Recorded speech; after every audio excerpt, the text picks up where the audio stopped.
apparent disinclination of some of the largest steel producers to raise prices of certain classes of scarce steel products to all the market would bear, may in part reflect long-range thinking about the temporary nature of broad profit margins that arise from no other cause than an ability to pass on increased costs by higher selling prices. The long-range danger of this is perhaps best illustrated by what happened to the leading copper producers during this same second half of 1956. These companies used considerable self-restraint, even going so far as to sell under world prices in an attempt to keep prices from going too high. Nevertheless, copper rose sufficiently to curtail demand and attract new supply. Aggravated by curtailed Western European consumption resulting from the closing of the Suez Canal, the situation became quite unbalanced. It is probable that 1957 profit margins were noticeably poorer than would have been the case if those of 1956 had not been so good. When profit margins of a whole industry rise because of repeated price increases, the indication is not a good one for the long-range investor. In contrast, certain other companies, including some within these same industries, manage to improve profit margins by far more ingenious means than just raising prices. Some companies achieve great success by maintaining capital improvement or product engineering departments. The sole function of such departments is to design new equipment that will reduce costs and thus offset or partially offset the rising trend of wages.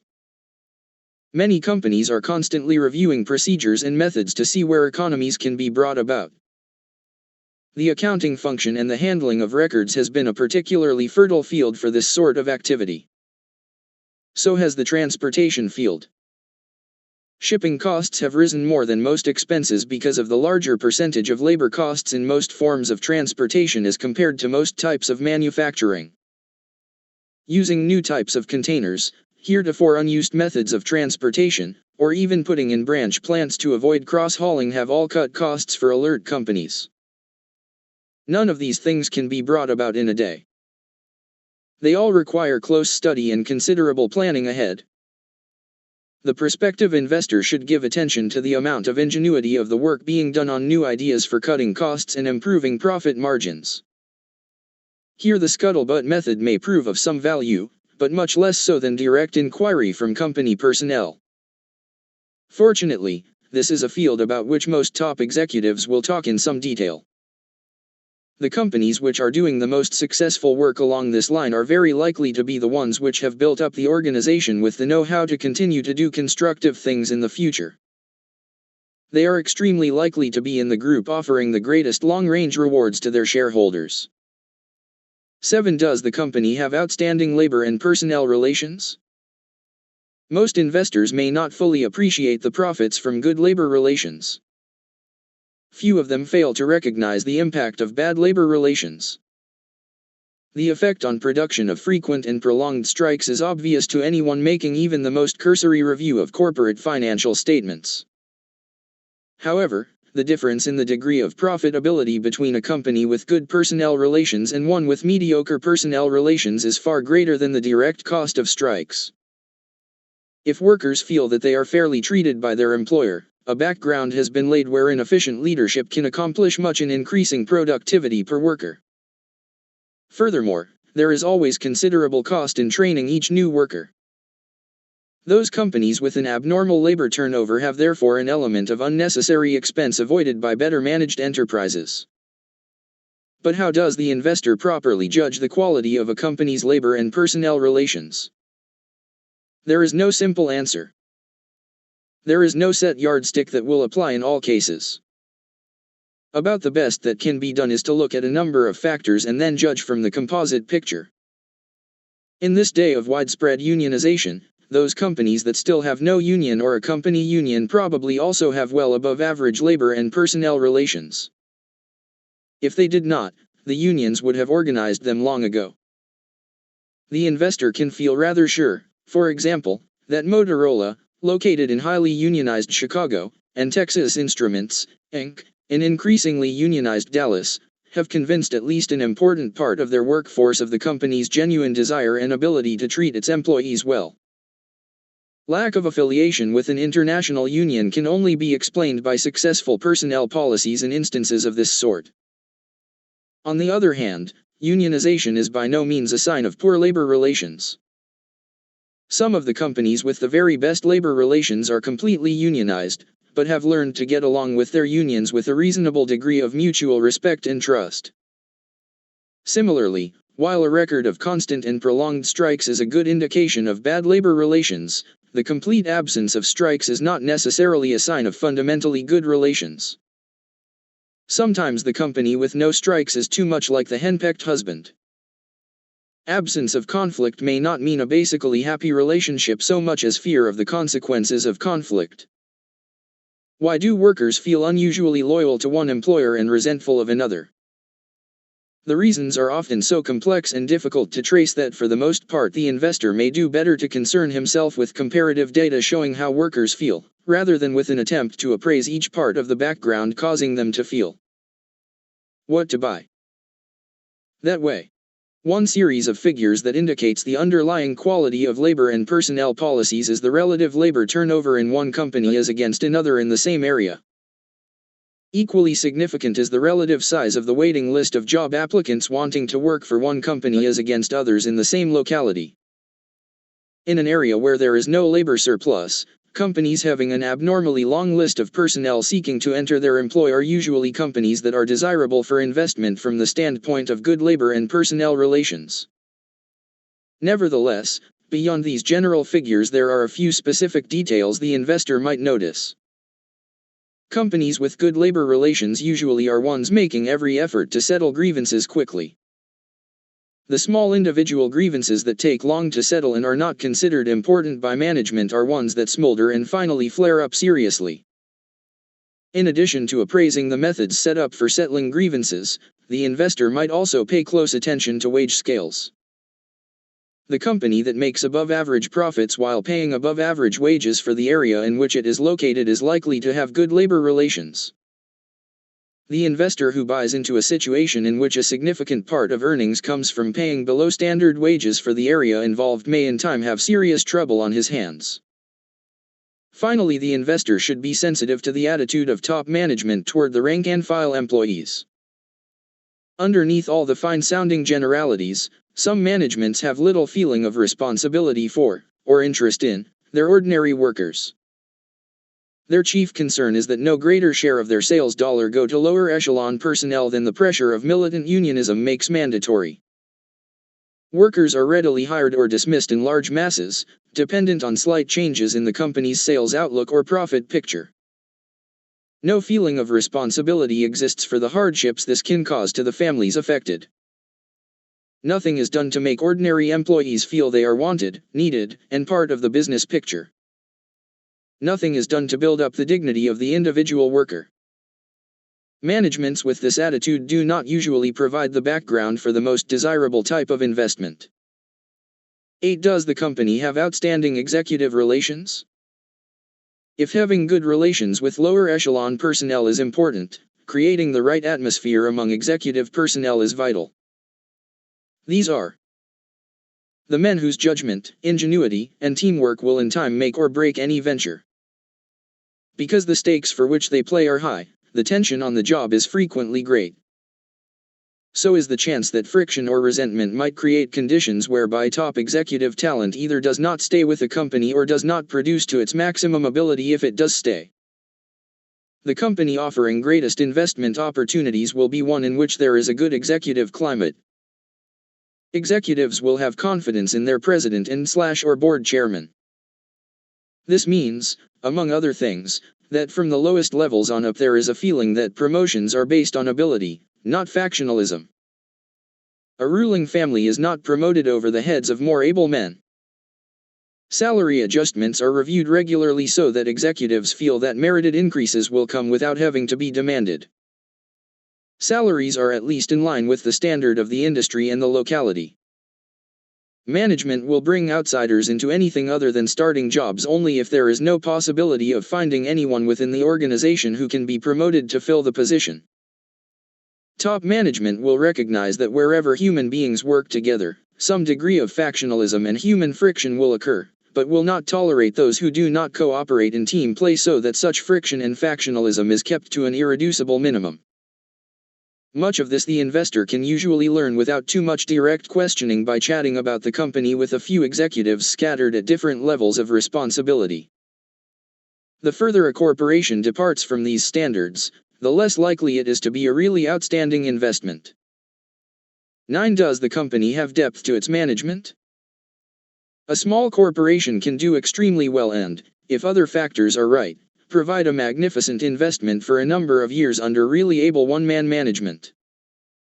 However, all humans are finite, so even for smaller companies the investor should have some idea of what can be done to prevent corporate disaster if the key man should no longer be available. Nowadays this investment risk with an otherwise outstanding small company is not as great as it seems, in view of the recent tendency of big companies with plenty of management talent to buy up outstanding smaller units. What to buy? However, companies worthy of investment interest are those that will continue to grow. Sooner or later a company will reach a size where it just will not be able to take advantage of further opportunities unless it starts developing executive talent in some depth. This point will vary between companies, depending on the industry in which they are engaged and the skill of the one-man management. It usually occurs when annual sales totals reach a point somewhere between $15 and $40 million.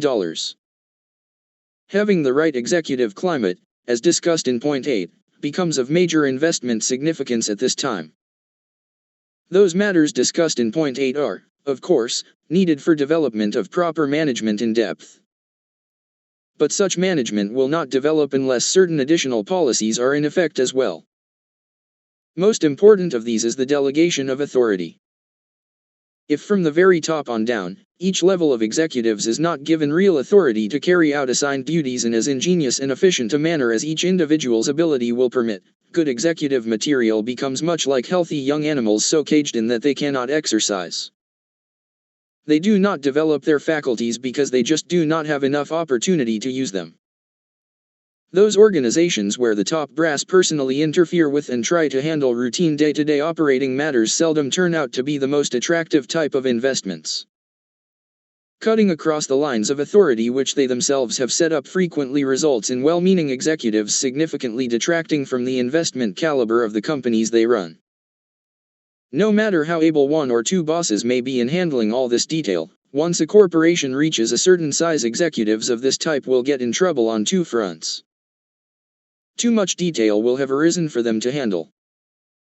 Capable people just are not being developed to handle the still further growth that should lie ahead. Another matter is worthy of the investor's attention in judging whether a company has suitable depth in management. Does top management welcome and evaluate suggestions from personnel even if, at times, those suggestions carry with them adverse criticism of current management practices? So competitive is today's business world and so great the need for improvement and change that if pride or indifference prevent top management from exploring what has frequently been found to be a veritable gold mine of worthwhile ideas, the investment climate that results probably will not be the most suitable one for the investor. Neither is it likely to be one in which increasing numbers of vitally needed younger executives are going to develop. 10. How good are the company's cost analysis and accounting controls? No company is going to continue to have outstanding success for a long period of time if it cannot break down its overall costs with sufficient accuracy and detail to show the cost of each small step in its operation. Only in this way will a management know what most needs its attention. Only in this way can management judge whether it is properly solving each problem that does need its attention. Furthermore, most successful companies make not one but a vast series of products. If the management does not have a precise knowledge of the true cost of each product in relation to the others, it is under an extreme handicap. It becomes almost impossible to establish pricing policies that will ensure the maximum obtainable overall profit consistent with discouraging undue competition. There is no way of knowing which products are worthy of special sales effort and promotion. Worst of all, some apparently successful activities may actually be operating at a loss and, unknown to management, may be decreasing rather than swelling the total of overall profits. Intelligent planning becomes almost impossible. In spite of the investment importance of accounting controls, it is usually only in instances of extreme inefficiency that the careful investor will get a clear picture of the status of cost accounting and related activities in a company in which he is contemplating investment. In this sphere, the scuttlebutt method will sometimes reveal companies that are really deficient. It will seldom tell much more than this. Direct inquiry of company personnel will usually elicit a completely sincere reply that the cost data are entirely adequate. Detailed cost sheets will often be shown in support of the statement. However, it is not so much the existence of detailed figures as their relative accuracy which is important. The best that the careful investor usually can do in this field is to recognize both the importance of the subject and his own limitations in making a worthwhile appraisal of it. Within these limits he usually can only fall back on the general conclusion that a company well above average in most other aspects of business skill will probably be above average in this field, too, as long as top management understands the basic importance of expert accounting controls and cost analysis. 11. Are there other aspects of the business, somewhat peculiar to the industry involved, which will give the investor important clues as to how outstanding the company may be in relation to its competition? By definition, this is somewhat of a catch-all point of inquiry. This is because matters of this sort are bound to differ considerably from each other. Those which are of great importance in some lines of business can, at times, be of little or no importance in others. For example, in most important operations involving retailing, the degree of skill a company has in handling real estate matters the quality of its leases, for instance, is of great significance. In many other lines of business, a high degree of skill in this field is less important. Similarly, the relative skill with which a company handles its credits is of great significance to some companies, of minor or no importance to others. For both these matters, our old friend the scuttlebutt method will usually furnish the investor with a pretty clear picture. Frequently his conclusions can be checked against mathematical ratios such as comparative leasing costs per dollar of sales, or ratio of credit loss, if the point is of sufficient importance to warrant careful study. In a number of lines of business, total insurance costs mount to an important percent of the sales dollar. At times this can matter enough so that a company with, say, a 35% or lower overall insurance cost than a competitor of the same size will have a broader margin of profit. In those industries where insurance is a big enough factor to affect earnings, a study of these ratios and a discussion of them with informed insurance people can be unusually rewarding to the investor. It gives a supplemental but indicative check as to how outstanding a particular management may be. This is because these lower insurance costs do not come solely from a greater skill in handling insurance in the same way, for example, as skill in handling real estate results in lower than average leasing costs. Rather, they are largely the reflection of overall skill in handling people, inventory, and fixed property so as to reduce the overall amount of accident, damage, and waste and thereby make these lower costs possible. An index of insurance costs in relation to the coverage obtained points out clearly which companies in a given field are well run. Patents are another matter having varying significance from company to company. For large companies, a strong patent position is usually a point of additional rather than basic strength. It usually blocks off certain subdivisions of the company's activities from the intense competition that might otherwise prevail. This normally enables these segments of the company's product lines to enjoy wider profit margins than would otherwise occur. This in turn tends to broaden the average of the entire line. Similarly, strong patent positions may at times give a company exclusive rights to the easiest or cheapest way of making a particular product. Competitors must go a longer way round to get to the same place, thereby giving the patent owner a tangible competitive advantage, although frequently a small one. In our era of widespread technical know-how, it is seldom that large companies can enjoy more than a small part of their activities in areas sheltered by patent protection.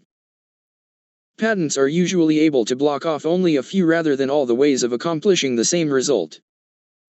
For this reason, many large companies make no attempt to shut out competition through patent structure, but for relatively modest fees license competition to use their patents and in return expect the same treatment from these licensees. Influences such as manufacturing know-how, sales and service organization, customer goodwill, and knowledge of customer problems are dependent on far more than patents to maintain a competitive position. In fact, when large companies depend chiefly on patent protection for the maintenance of their profit margin, it is usually more a sign of investment weakness than strength.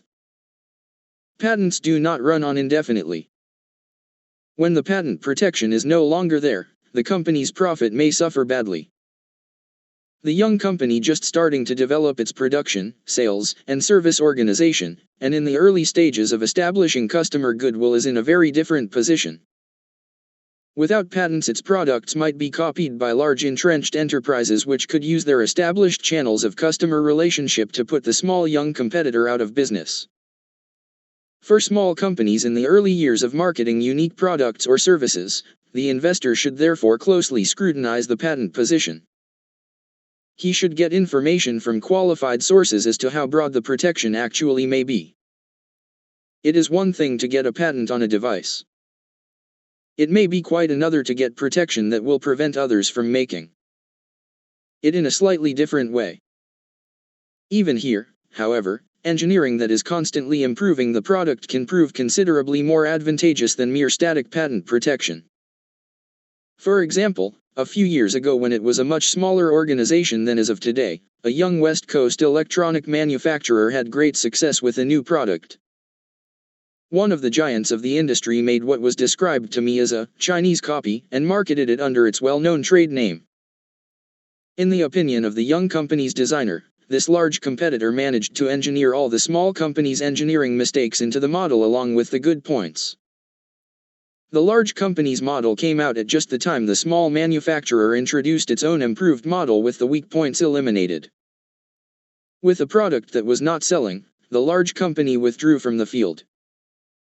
As has been true many times before and since, it is the constant leadership in engineering, not patents, that is the fundamental source of protection. The investor must be at least as careful not to place too much importance on patent protection as to recognize its significance in those occasional places where it is a major factor in appraising the attractiveness of a desirable investment. 12. Does the company have a short-range or long-range outlook in regard to profits? Some companies will conduct their affairs so as to gain the greatest possible profit right now. Others will deliberately curtail maximum immediate profits to build up goodwill and thereby gain greater overall profits over a period of years. Treatment of customers and vendors gives frequent examples of this. One company will constantly make the sharpest possible deals with suppliers.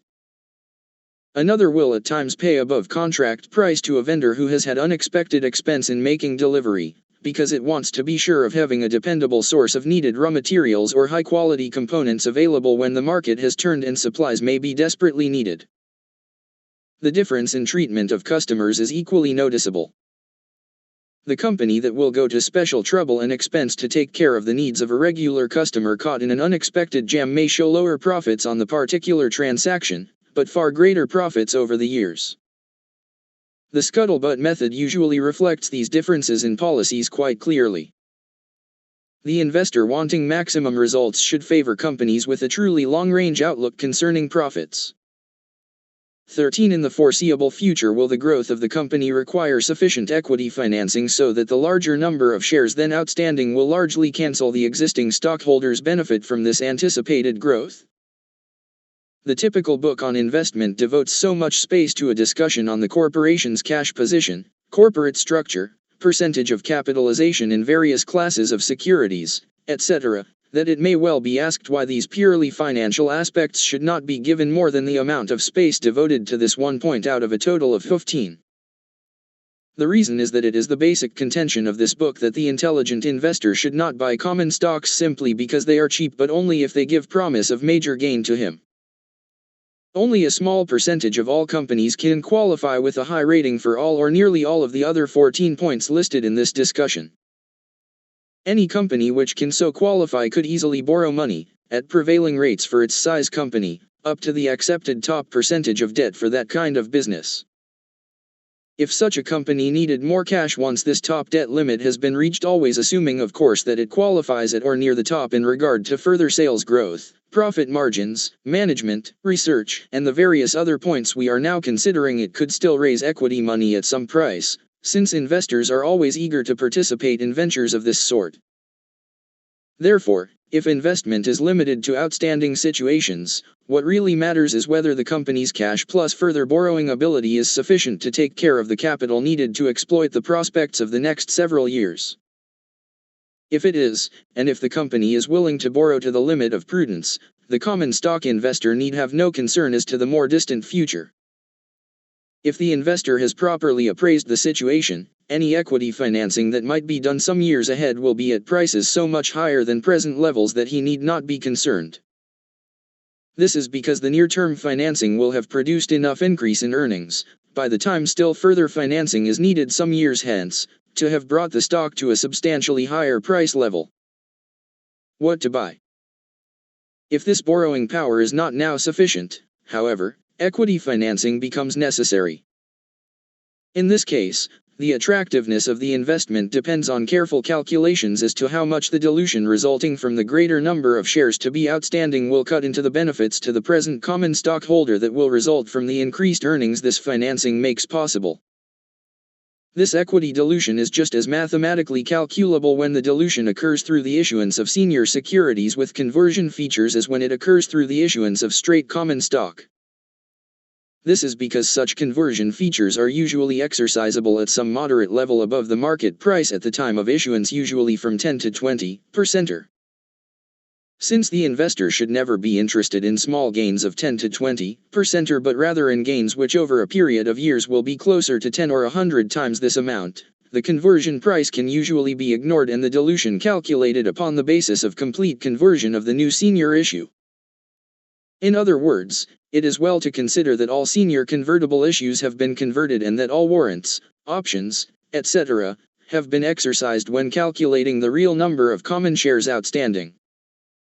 If equity financing will be occurring within several years of the time of common stock purchase, and if this equity financing will leave common stockholders with only a small increase in subsequent per-share earnings, only one conclusion is justifiable. This is that the company has a management with sufficiently poor financial judgment to make the common stock undesirable for worthwhile investment. Unless this situation prevails, the investor need not be deterred by purely financial considerations from going into any situation which, because of its high rating on the remaining 14 points covered, gives promise of being outstanding. Conversely, from the standpoint of making maximum profits over the years, the investor should never go into a situation with a poor score on any of the other 14 points, merely because of great financial strength or cash position. 14. Does the management talk freely to investors about its affairs when things are going well but clam up when troubles and disappointments occur? It is the nature of business that in even the best-run companies unexpected difficulties, profit squeezes, and unfavorable shifts in demand for what to buy their products will at times occur.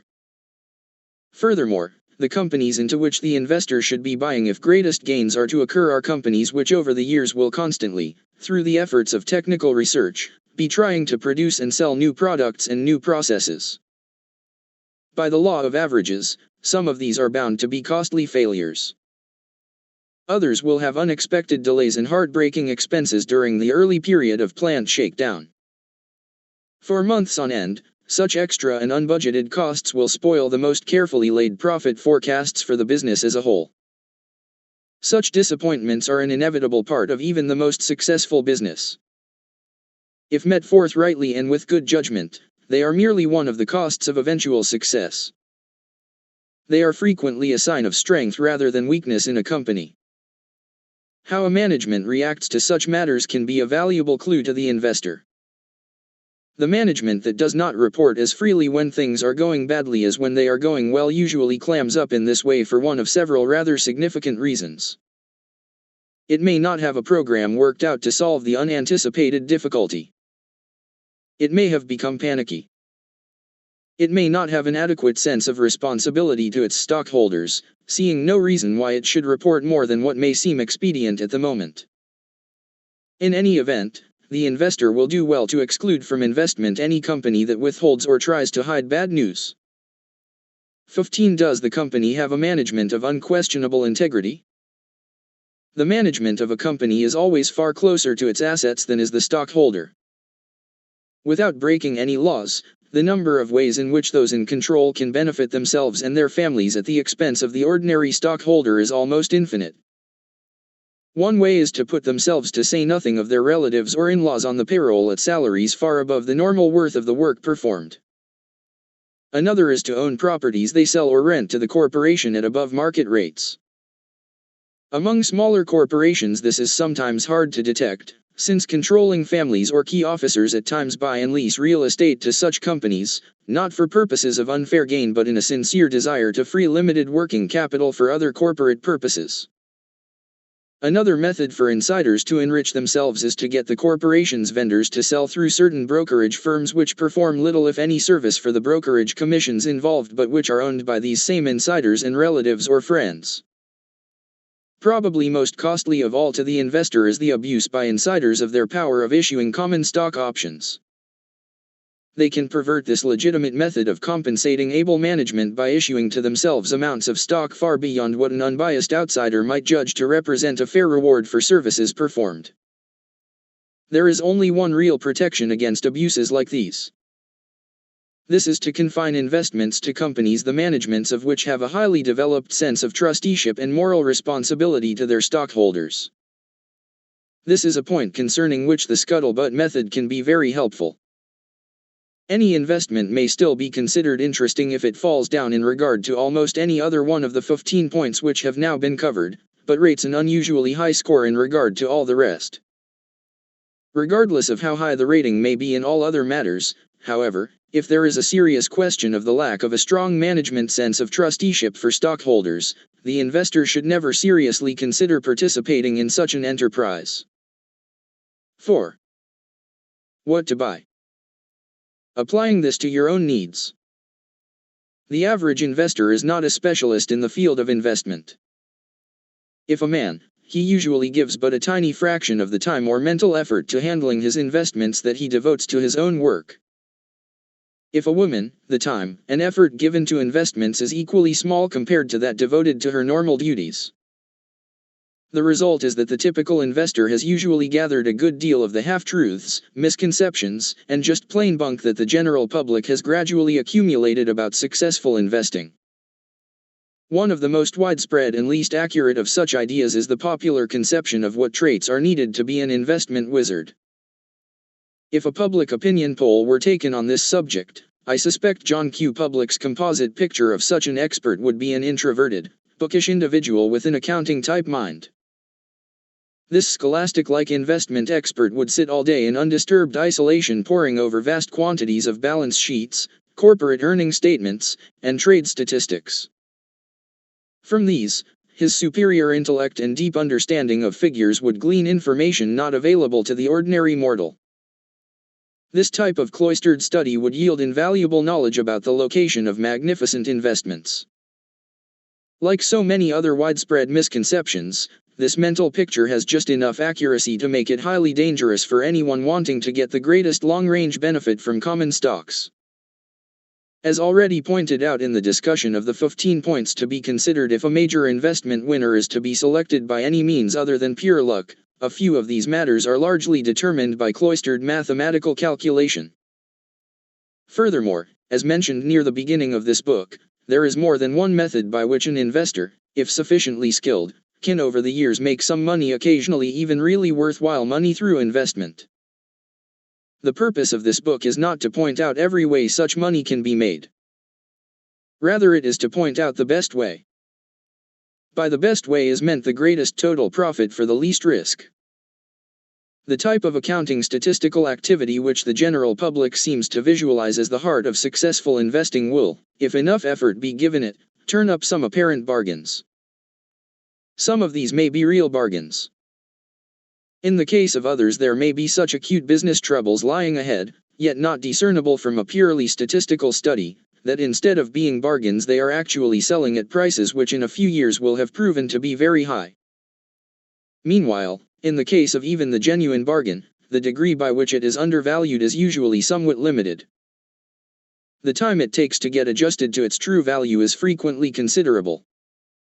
So far as I have been able to observe, this means that over a time sufficient to give a fair comparison, say 5 years, the most skilled statistical bargain hunter ends up with a profit which is but a small part of the profit attained by those using reasonable intelligence in appraising the business characteristics of superbly managed growth companies. This, of course, is after charging the growth stock investor with losses on ventures which did not turn out as expected, and charging the bargain hunter for a proportionate amount of bargains that just didn't turn out. The reason why the growth stocks do so much better is that they seem to show gains in value in the hundreds of percent each decade.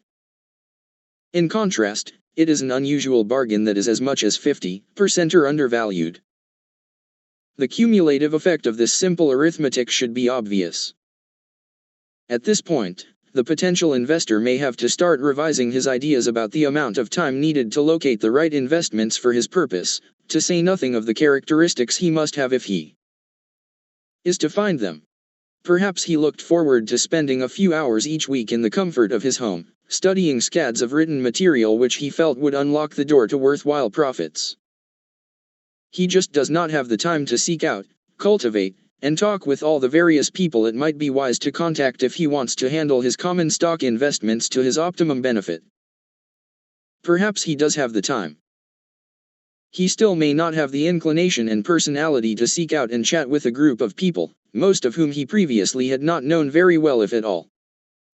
Furthermore, it is not enough just to chat with them, it is necessary to arouse their interest and their confidence to a point where they will tell what they know. The successful investor is usually an individual who is inherently interested in business problems. This results in his discussing such matters in a way that will arouse the interest of those from whom he is seeking data. Naturally, he must have reasonably good judgment, or all the data he gets will avail him nothing.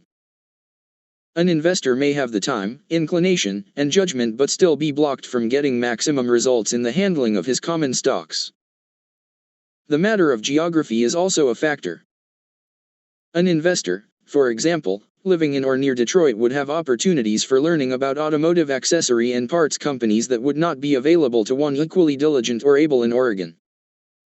But so many major companies and industries are today organized on a nationwide basis with distribution, if not manufacturing, centers in most key cities, that investors living in larger industrial centers or their suburbs usually have ample opportunities to practice the art of finding at least a few outstanding long-range investments.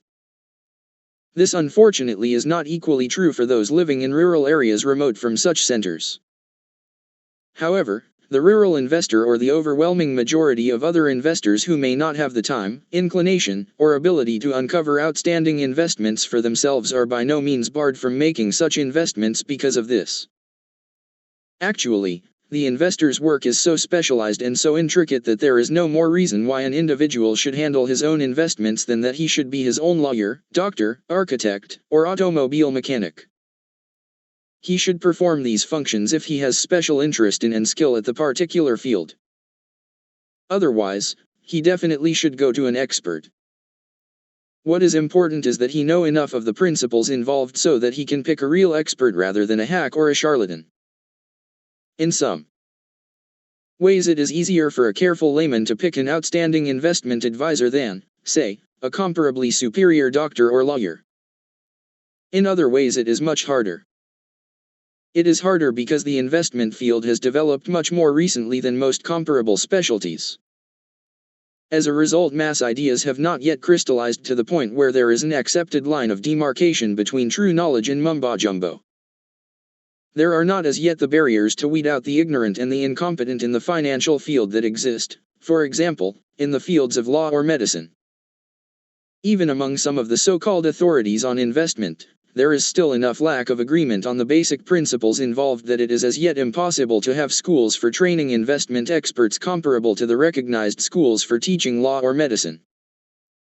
This makes even more remote the practicability of government authorities licensing those having the necessary background of knowledge to guide others in investments in a manner comparable to the way our states license the practicing of law or medicine. It is true that many of our states do go through the form of licensing investment advisors. However, in such instances only known dishonesty or financial insolvency, rather than a lack of training or skill, provides the basis for denying a license. All this probably results in a higher percentage of incompetence among financial advisors than may exist in fields such as law and medicine.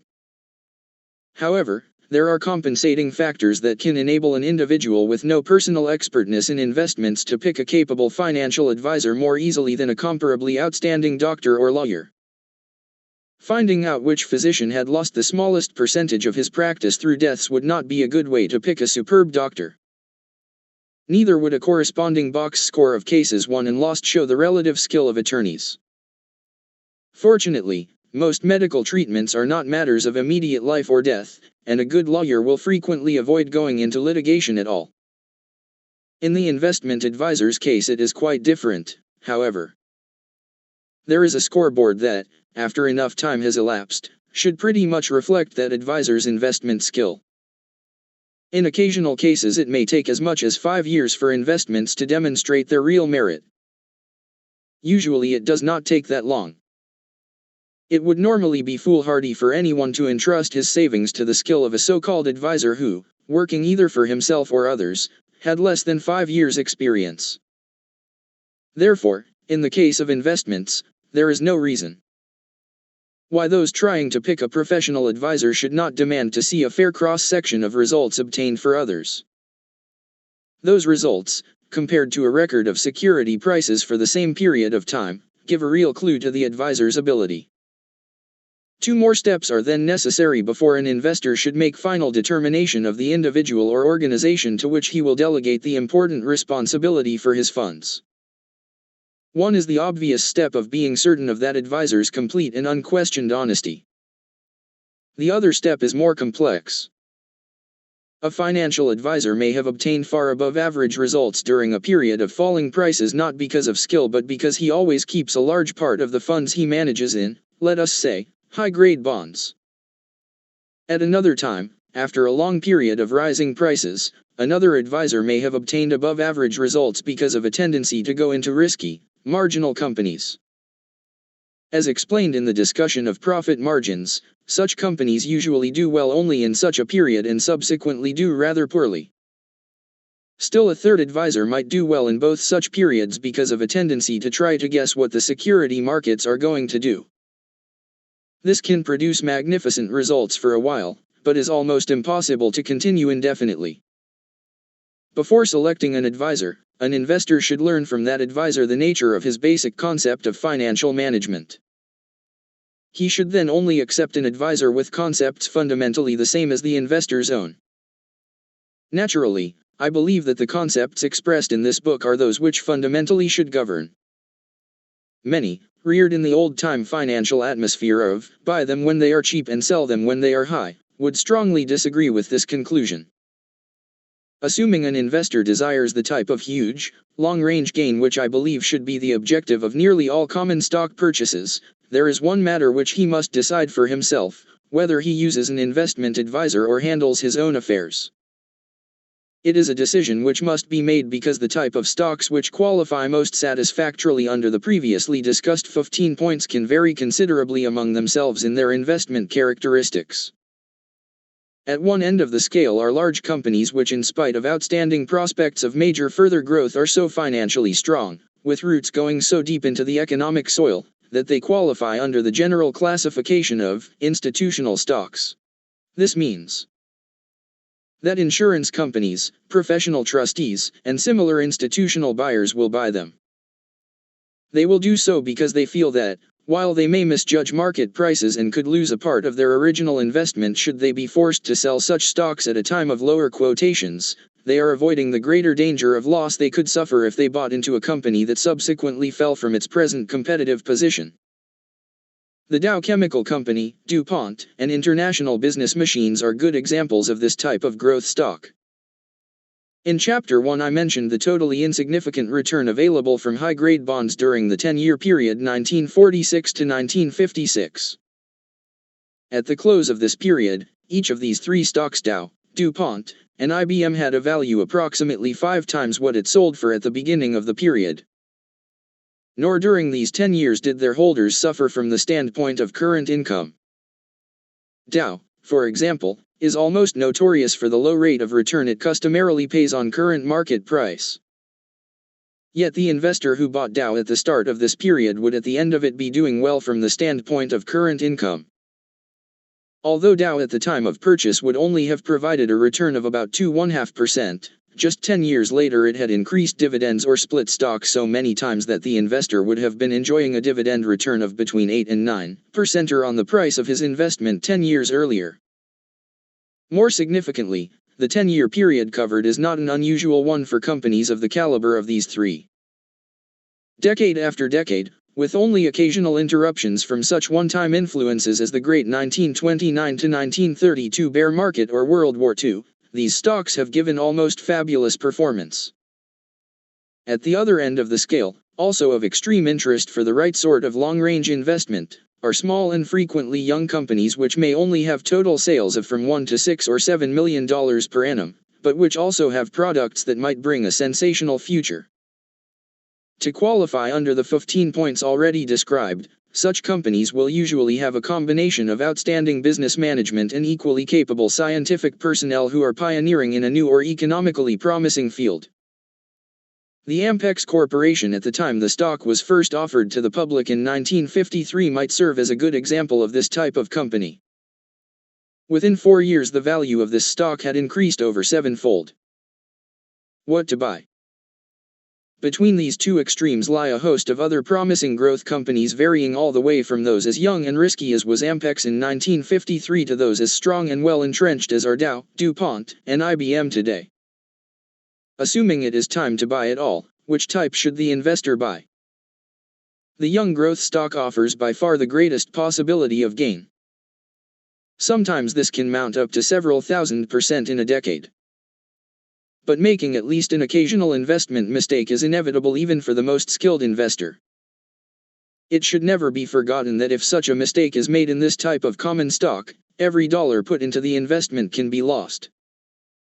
In contrast, if the stock is bought according to the rules described in the next chapter, any losses that might occur in the older and more established growth stocks should be temporary, resulting from a period of unanticipated decline in the stock market as a whole.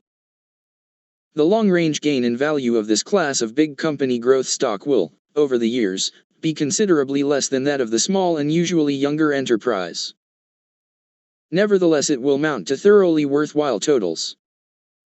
Even in the most conservative of the growth stocks it should run to at least several times the original investment. Therefore, for anyone risking a stake big enough to be of real significance to himself or his family, the rule to follow should be rather obvious. It is to put most of his funds into the type of company which, while perhaps not as large as a Dow, a DuPont, or an International Business Machines, at least comes closer to that type of stock than to the small young company. Whether this most be 60% or 100% of total investments varies with the needs or requirements of each individual. A widow with $500,000 of total assets and no children might put all her funds in the more conservative class of growth stocks.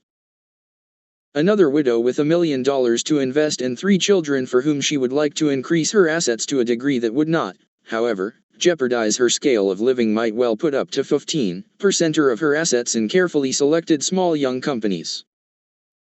A businessman with a wife, 2 children, a present investment worth $400,000, and an income big enough to save $10,000 per annum after taxes might put all his present $400,000 into the more conservative type growth companies but venture the $10,000 of new savings each year on the more risky half of the investment scale. In all these cases, however, the gain in value over the years of the more conservative group of stocks should be enough to outweigh even complete loss of all funds put into the more risky type. Meanwhile, if properly selected, the more risky type could significantly increase the total capital gain. Equally important if this happens, these young risky companies will by that time have reached a point in their own development where their stocks will no longer be carrying anything like the former degree of risk but may even have progressed to a status where institutions have begun buying them. The problems of the small investor are somewhat more difficult. The large investor can often completely ignore the matter of dividend returns in his endeavor to employ all his funds in situations affording maximum growth potential. After his funds are so invested, he may still obtain from them sufficient dividends either to take care of his desired standard of living or to enable him to attain this standard if the dividend income is added to his other regular earning power. Most small investors cannot live on the return on their investment no matter how high a yield is obtained, since the total value of their holdings is not great enough. Therefore, for the small investor, the matter of current dividend return usually comes down to a choice between a few $100s a year starting right now, or the chance of obtaining an income many times this few $100s a year at a later date. Before reaching a decision on this crucial point, there is one matter which the small investor should face squarely.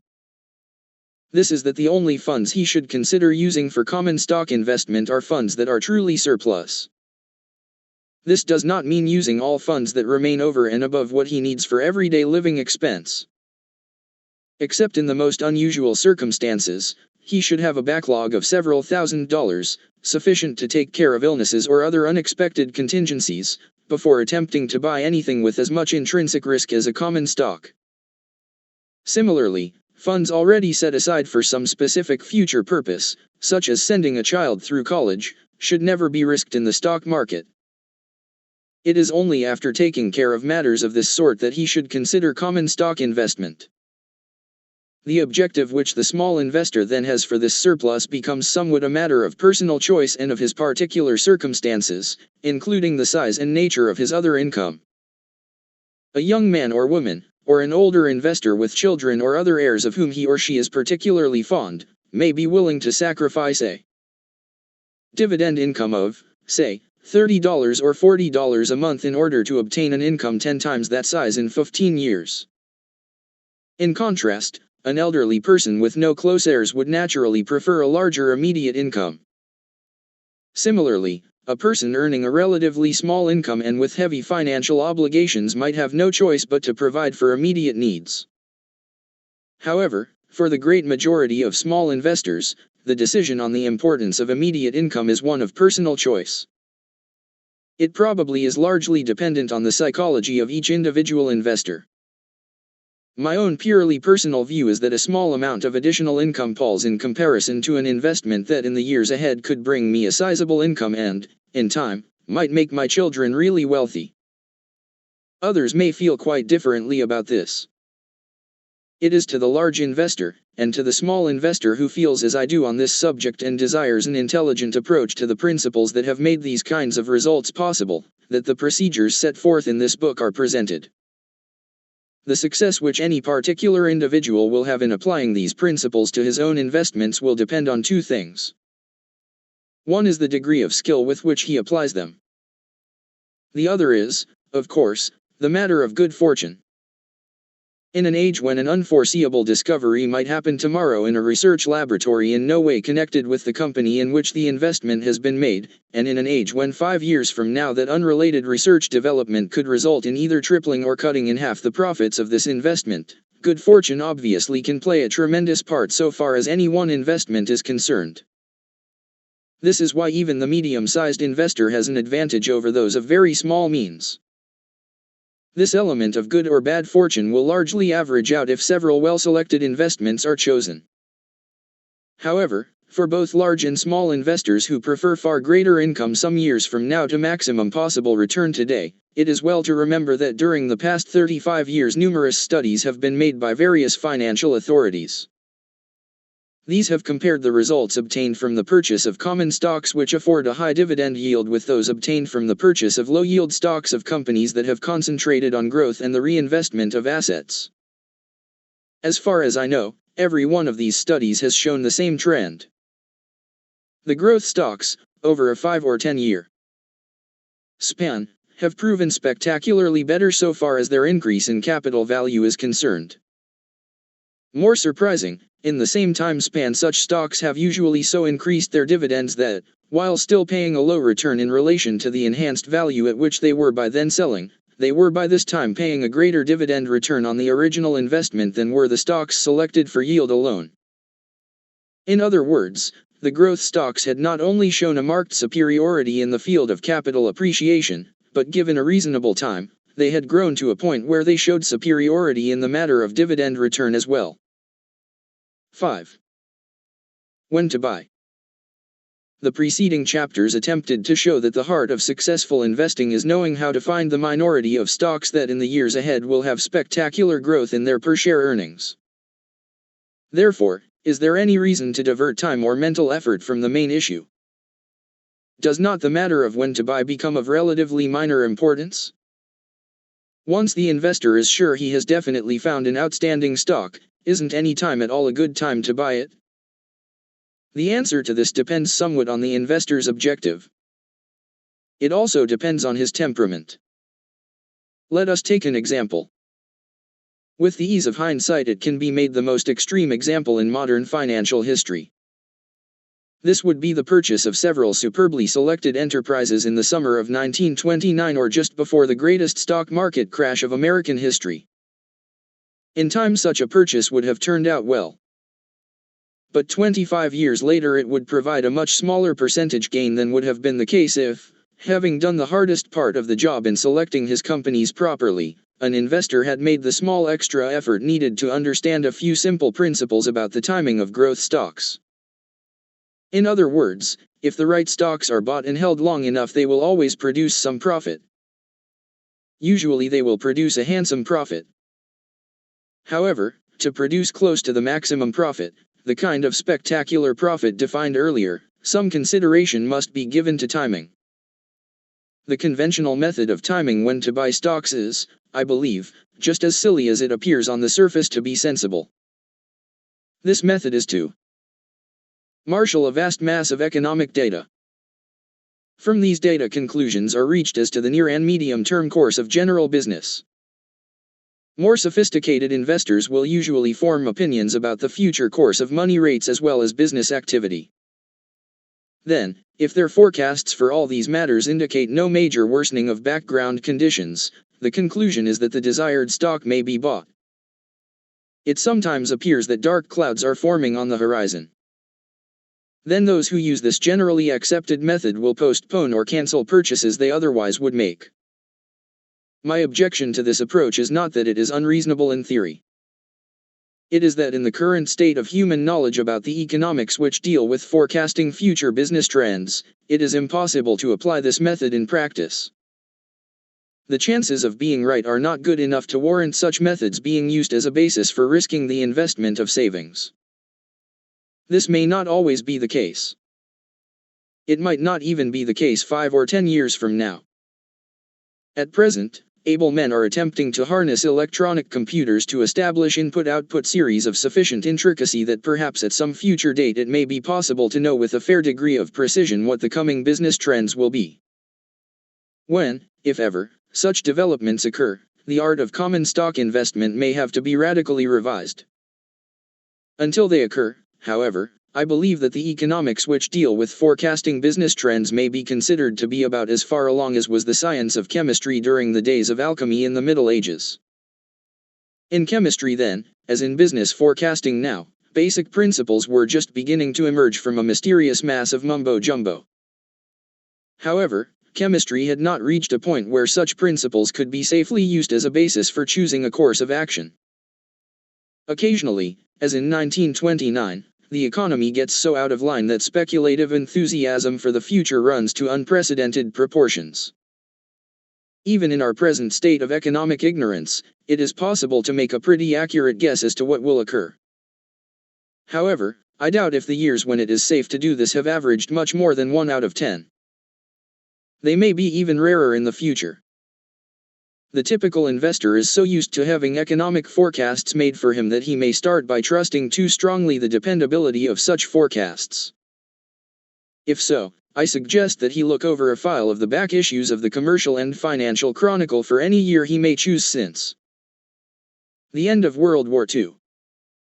As a matter of fact, it might pay him to look over such a file even though he is aware of the fallibility of these forecasts. Regardless of the year he selects, he will find, among other material, a sizable number of articles in which leading economic and financial authorities give their views of the outlook for the period ahead. Since the editors of this journal appear to select their material so as to give the ablest available presentations of both optimistic and pessimistic opinions, it is not surprising that opposing forecasts will be found in any such series of back issues. What is surprising is the degree by which such experts disagree with each other. Even more surprising is how strong and convincing some of the arguments were bound to seem at the time they were written. This is particularly true of some of the forecasts that turned out to be most wrong. The amount of mental effort the financial community puts into this constant attempt to guess the economic future from a random and probably incomplete series of facts makes one wonder what might have been accomplished if only a fraction of such mental effort had been applied to something with a better chance of proving useful. I have already compared economic forecasting with chemistry in the days of alchemy. Perhaps this preoccupation with trying to do something which apparently cannot yet be done properly permits another comparison with the Middle Ages. That was a period when most of the Western world lived in an environment of unnecessary want and human suffering. This was largely because the considerable mental ability of the period was devoted to fruitless results. Consider what might have been accomplished if half as much thought had been given to fighting hunger, disease, and greed as was devoted to debating such points as the number of angels that could balance on the head of a pin. Perhaps just part of the collective intelligence nowadays employed in the investment community's attempt to guess the future trend of the business cycle could produce spectacular results if it were harnessed to more productive purposes. If, then, conventional studies of the near-term economic prospect do not provide the right method of approach to the proper timing of buying, what does provide it?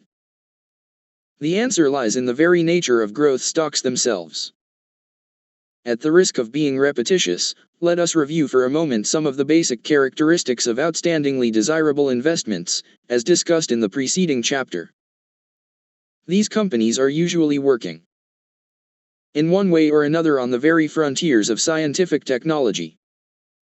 They are developing various new products or processes from the laboratory through the pilot plant to the early stages of commercial production. All of this costs money in varying amounts. All of it is a drain on other profits of the business. Even in the early stage of commercial production, the extra sales expense involved in building sufficient volume for a new product to furnish the desired margin of profit is such that the out-of-pocket losses at this stage of development may be greater than they were during the pilot plant period.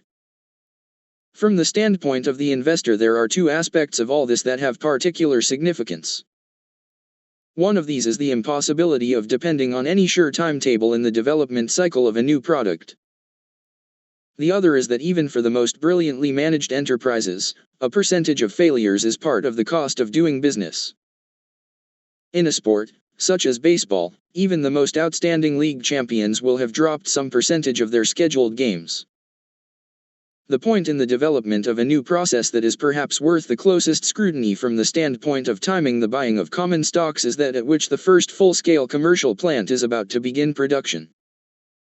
In a new plant for even established processes or products, there will probably be a shakedown period of 6 to 8 weeks that will prove rather expensive. It takes this long to get the equipment adjusted to the required operating efficiency and to weed out the inevitable bugs that seem to occur in breaking in modern intricate machinery. When the process is really revolutionary, this expensive shakedown period may extend far beyond the estimate of even the most pessimistic company engineer. Furthermore, when problems finally do get solved, the weary stockholder still cannot look forward to immediate profits. There are more months of still further drain, while even more of the company's profits from older lines are being plowed back into special sales and advertising efforts to get the new product accepted. It may be that the company making all this effort is having such growth in revenue from other and older products that the drain on profits is not noticed by the average stockholder. Frequently, however, just the opposite happens. As word first gets out about a spectacular new product in the laboratory of a well-run company, eager buyers bid up the price of that company's shares. When word comes of successful pilot plant operation, the shares go still higher. Few think of the old analogy that operating a pilot plant is like driving an automobile over a winding country road at 10 miles per hour. Running a commercial plant is like driving on that same road at 100 miles per hour. Then when month after month difficulties crop up in getting the commercial plant started, these unexpected expenses cause per share earnings to dip noticeably. Word spreads that the plant is in trouble. Nobody can guarantee when, if ever, the problems will be solved. The former eager buyers of the stock become discouraged sellers. Down goes the price of the stock. The longer the shakedown lasts, the more market quotations sag. At last comes the good news that the plant is finally running smoothly. A 2-day rally occurs in the price of the stock.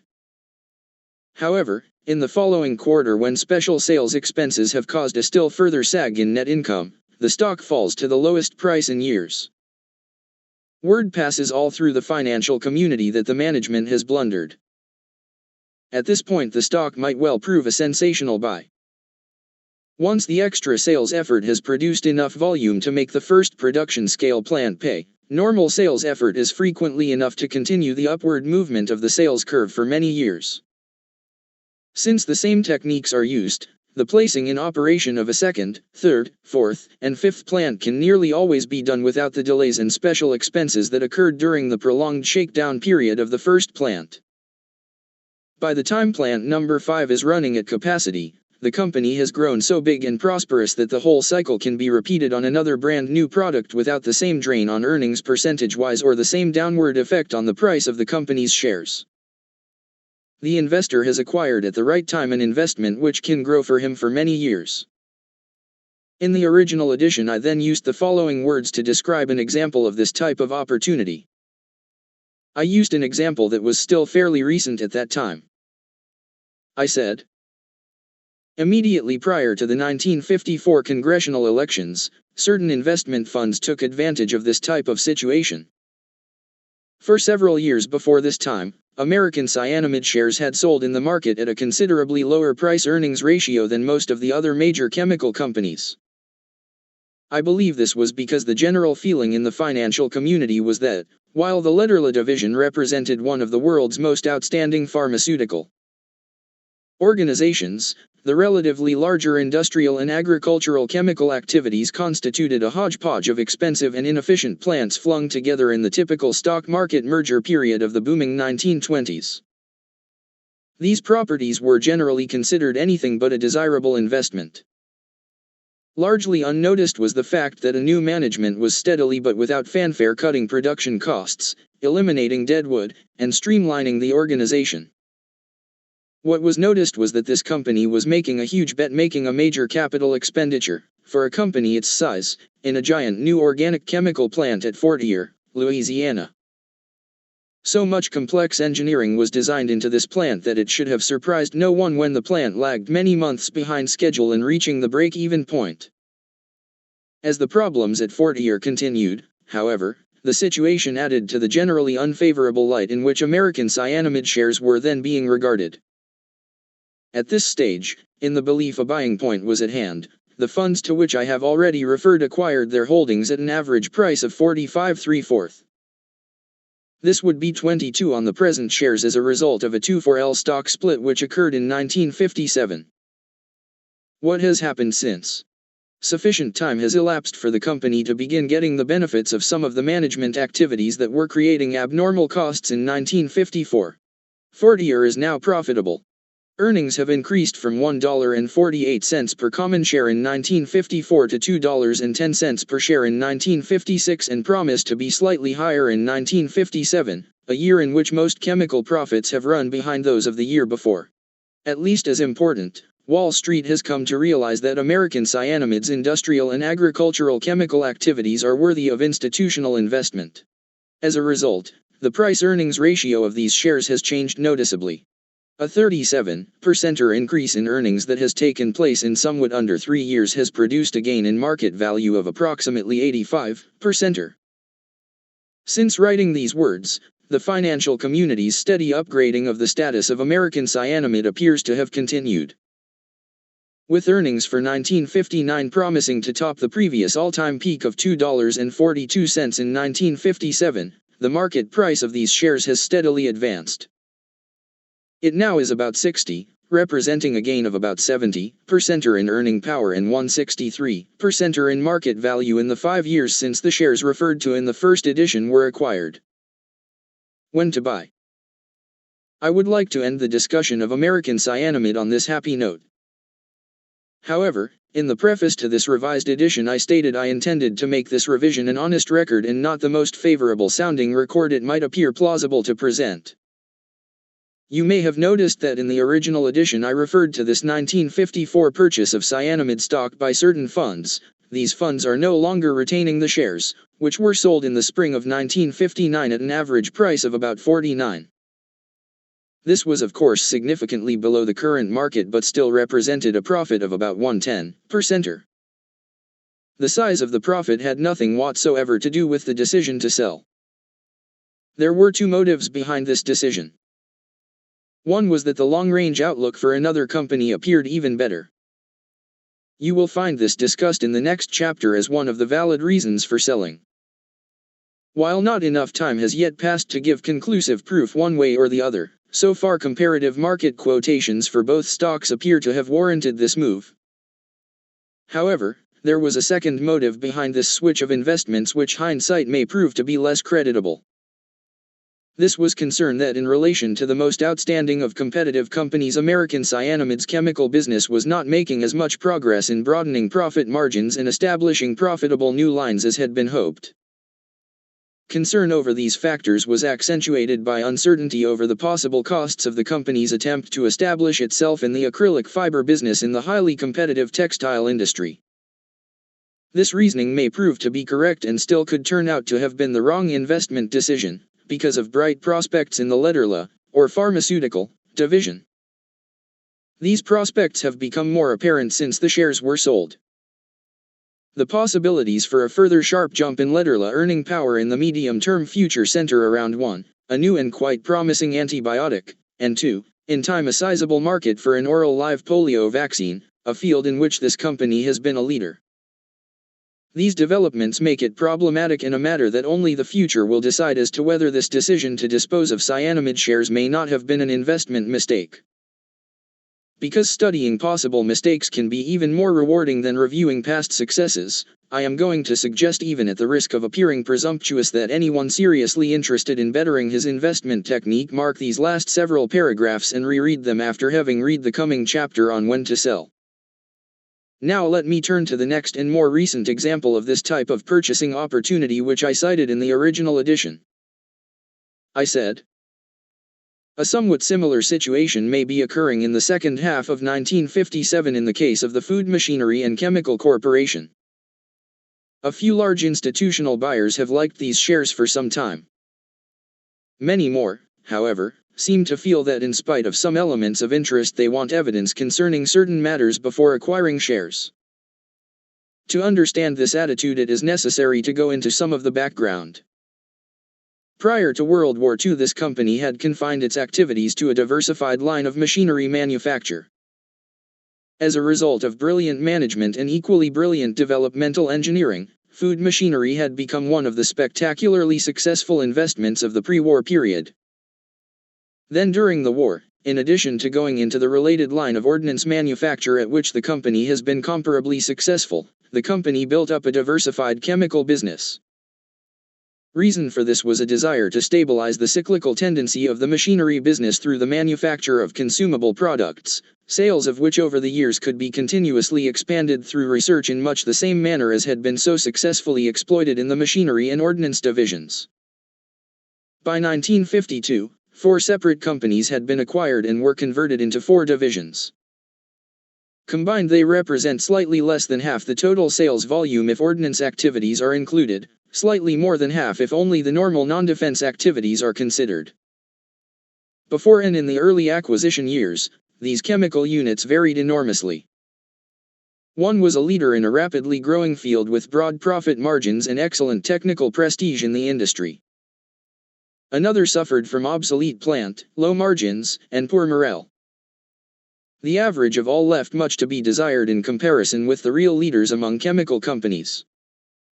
In some cases there were intermediate products without basic raw materials. In others, there were plenty of low-profit raw materials, but few products with higher profit margins that could be built from these raw materials. The financial community reached some pretty definite conclusions on all this. The machinery divisions with an internal growth rate of 9 to 10% per annum with a demonstrated ability to design and sell ingenious and commercially worthwhile new products year after year, and with some of the lowest cost plants in their respective fields represented the highest grade investment. However, until the chemical divisions could demonstrate broader overall profit margins and other evidence of intrinsic quality, there was little desire to invest in this combined enterprise. Meanwhile, the management went aggressively to work to solve this problem. What did they do? Their first move was through internal promotions and external recruitments to build up a top management team. This new team spent money on modernizing old plant, developing new plant, and on research. Entirely aside from plant expenditures that are normally capitalized, it is impossible to undergo major modernization and plant expansion without running up current expenses as well. It is rather surprising that all the abnormal expenses that occurred in 1955, 1956, and 1957 did not cause reported chemical earnings to decline during that period. The fact that earnings held steady gives strong indication of the worth of what had already been done. In any event, if projects have been properly planned, the cumulative effect of those already completed must in time outweigh the abnormal expense of those still to come. Something of this sort might have happened as far back as 1956 if research expenditures in that year had not been increased about 50% or above the 1955 levels. This was done even though in 1955 these expenditures for chemical research were not far below the average of the industry, and those for machinery research were well above that of most segments of the machinery business. In spite of continuing this higher level of research, such an earnings spurt was expected in the second half of 1957. At mid-year, the company's modernized chlorine cells at South Charleston, West Virginia, were scheduled to go on stream. Unexpected troubles, characteristic of the chemical industry but from which this company had been surprisingly free in most of its other modernization and expansion programs, indicate that it will be the first quarter of 1958 before this earnings spurt will now occur. I suspect that until this earning betterment comes and chemical profit margins grow and continue to broaden for a period of time, the institutional buyer will generally fail to look beneath the surface and will largely stay away from this stock.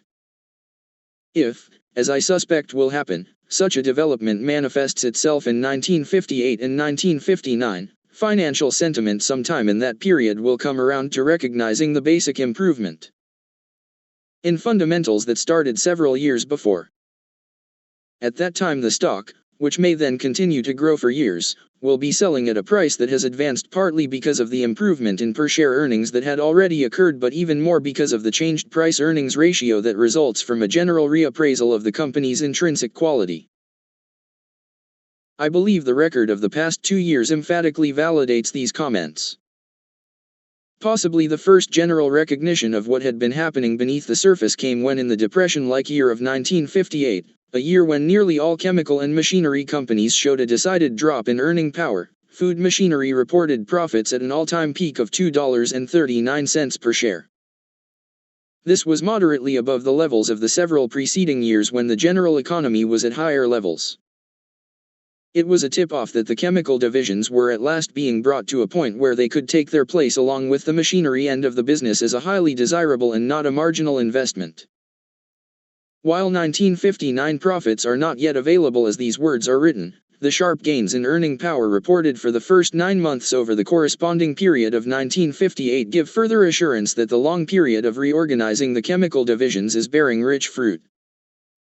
The 1959 gains are perhaps particularly significant in that this is the year in which the Ordnance Division is in transition from its former principal product of an armored personnel and light equipment amphibious tank-like carrier made of steel, to an aluminum one that can be dropped from the air by parachute.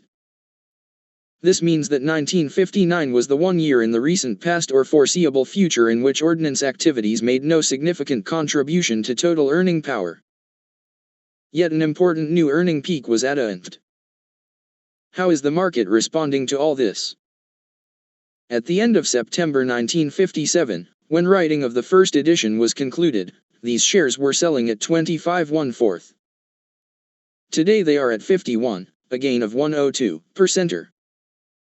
It is beginning to look as though the financial sentiment I mentioned in the original edition is beginning to recognize the basic improvement in fundamentals that started some years before.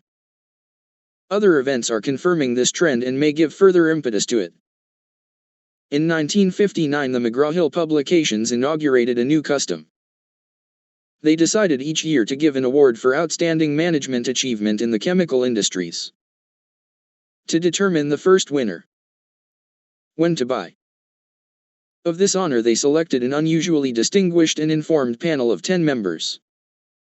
4 represented leading university graduate schools of business administration, 3 came from major investment institutions with heavy holdings in the chemical industry, and 3 were leading members of prominent chemical consulting firms.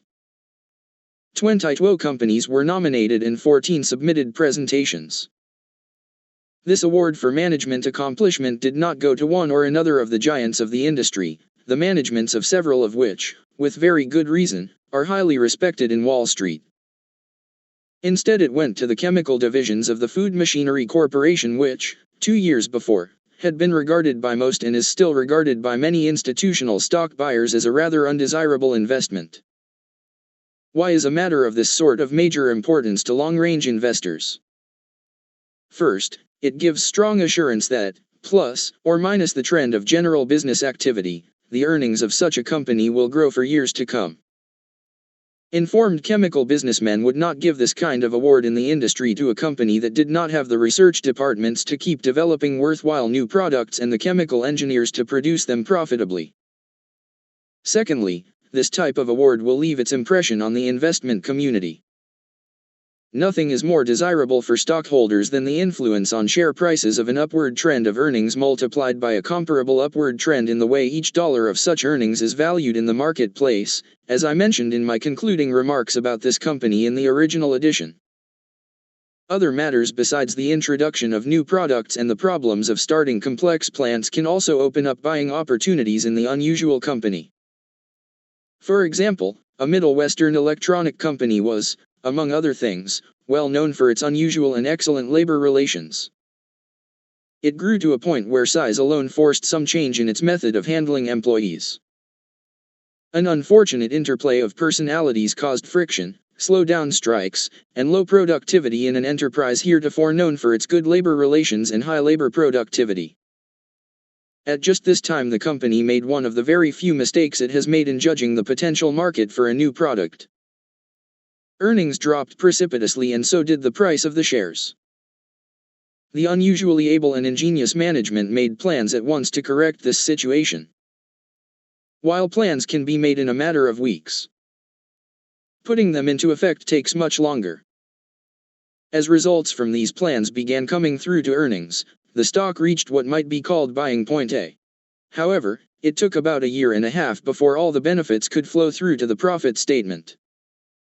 Toward the end of this period, a second strike occurred, settlement of which was the last step needed to enable the company to restore competitive efficiency.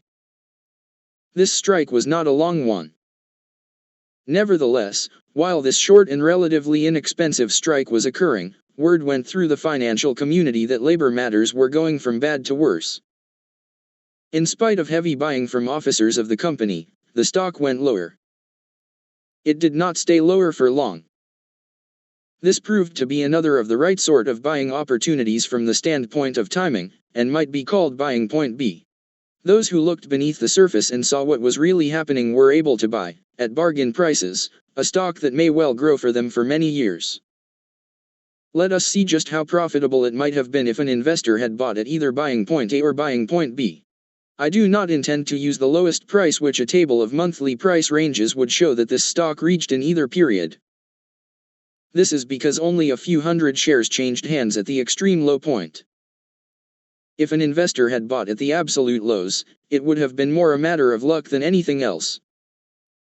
Instead, I will use a figure moderately above the low in one case and several points above in the other. In each instance, a good many thousand shares were available and changed hands at these levels. I will use only prices at which the shares could easily have been bought by anyone making a realistic study of the situation. At buying point A, the stock had slipped in just a few months by about 24% from its former peak. Within about a year, those who bought here would have had a gain in market value of between 55% and 60%. Then came the strike that produced buying point B. The stock dropped back almost 20%. Strangely enough, it remained there for some weeks after the strike ended. At this time, a brilliant employee of a large investment trust explained to me that he knew how good the situation was and what was almost sure to happen. Nevertheless, he would not recommend the purchase to his financial committee.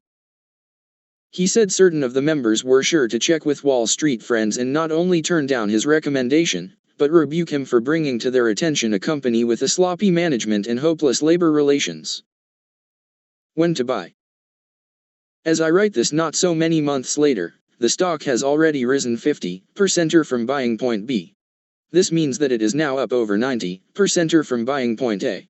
More important, the company's future looks brilliant, with every prospect that it will enjoy abnormal growth for years to come, just as it did for some years before the combination of unusual and temporary unfortunate occurrences produced buying points A and B.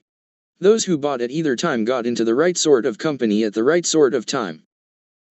In short, the company into which the investor should be buying is the company which is doing things under the guidance of exceptionally able management. A few of these things are bound to fail. Others will from time to time produce unexpected troubles before they succeed. The investor should be thoroughly sure in his own mind that these troubles are temporary rather than permanent. Then, if these troubles have produced a significant decline in the price of the affected stock and give promise of being solved in a matter of months rather than years, he will probably be on pretty safe ground in considering that this is a time when the stock may be bought. All buying points do not arise out of corporate troubles. In industries such as chemical production, where large amounts of capital are required for each dollar of sales, another type of opportunity sometimes occurs. The mathematics of such situations are usually about like this: a new plant or plants will be erected for, say, $10 million. A year or two after these plants are in full-scale operation, the company's engineers will go over them in detail. They will come up with proposals for spending an additional, say, $1.5 million. For this 15% or greater total capital investment, the engineers will show how the output of the plants can be increased by perhaps 40% or of previous capacity. Obviously, since the plants are already profitable and 40% or more output can be made and sold for only 15% or more capital cost, and since almost no additional general overhead is involved, the profit margin on this extra 40% or of output will be unusually good. If the project is large enough to affect the company's earnings as a whole, buying the company's shares just before this improvement in earning power has been reflected in the market price for these shares can similarly mean a chance to get into the right sort of company at the right time. What is the common denominator of each of the examples just given? It is that a worthwhile improvement in earnings is coming in the right sort of company, but that this particular increase in earnings has not yet produced an upward move in the price of that company's shares. I believe that whenever this situation occurs, the right sort of investment may be considered to be in a buying range. Conversely, when it does not occur, an investor will still in the long run make money if he buys into outstanding companies. However, he had then better have a somewhat greater degree of patience, for it will take him longer to make this money, and percentage-wise it will be a considerably smaller profit on his original investment. Does this mean that if a person has some money to invest, he should completely ignore what the future trend of the business cycle may be and invest 100% of this fund the moment he has found the right stocks, as defined in Chapter 3, and located a good buying point, as indicated in this chapter? A depression might strike right after he has made his investment. Since a decline of 40 to 50% from its peak is not at all uncommon for even the best stock in a normal business depression, is not completely ignoring the business cycle rather a risky policy? I think this risk may be taken in stride by the investor who, for a considerable period of time, has already had the bulk of his stocks placed in well-chosen situations. If properly chosen, these should by now have already shown him some fairly substantial capital gains. But now, either because he believes one of his securities should be sold or because some new funds have come his way, such an investor has funds to purchase something new.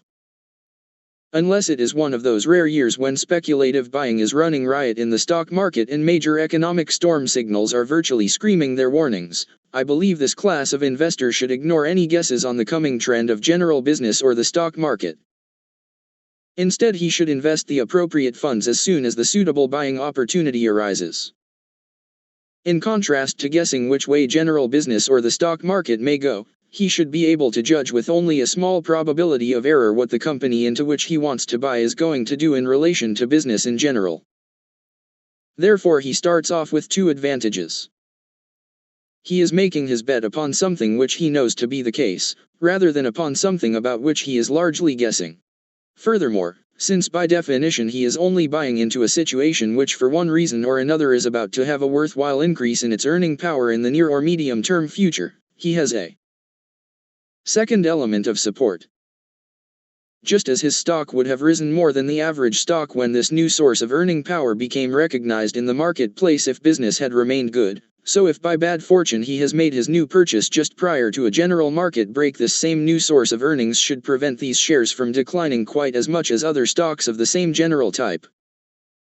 However, many investors are not in the happy position of having a backlog of well-chosen investments bought comfortably below present prices.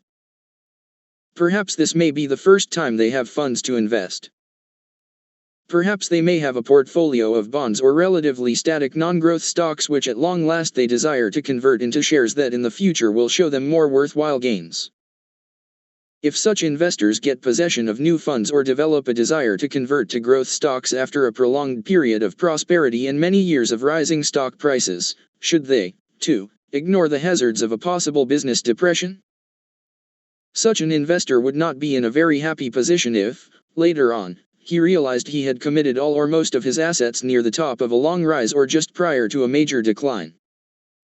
This does create a problem. However, the solution to this problem is not especially difficult, as in so many other things connected with the stock market it just requires an extra bit of patience. I believe investors in this group should start buying the appropriate type of common stocks just as soon as they feel sure they have located one or more of them. However, having made a start in this type of purchasing, they should stagger the timing of further buying. They should plan to allow several years before the final part of their available funds will have become invested. By so doing, if the market has a severe decline somewhere in this period, they will still have purchasing power available to take advantage of such a decline.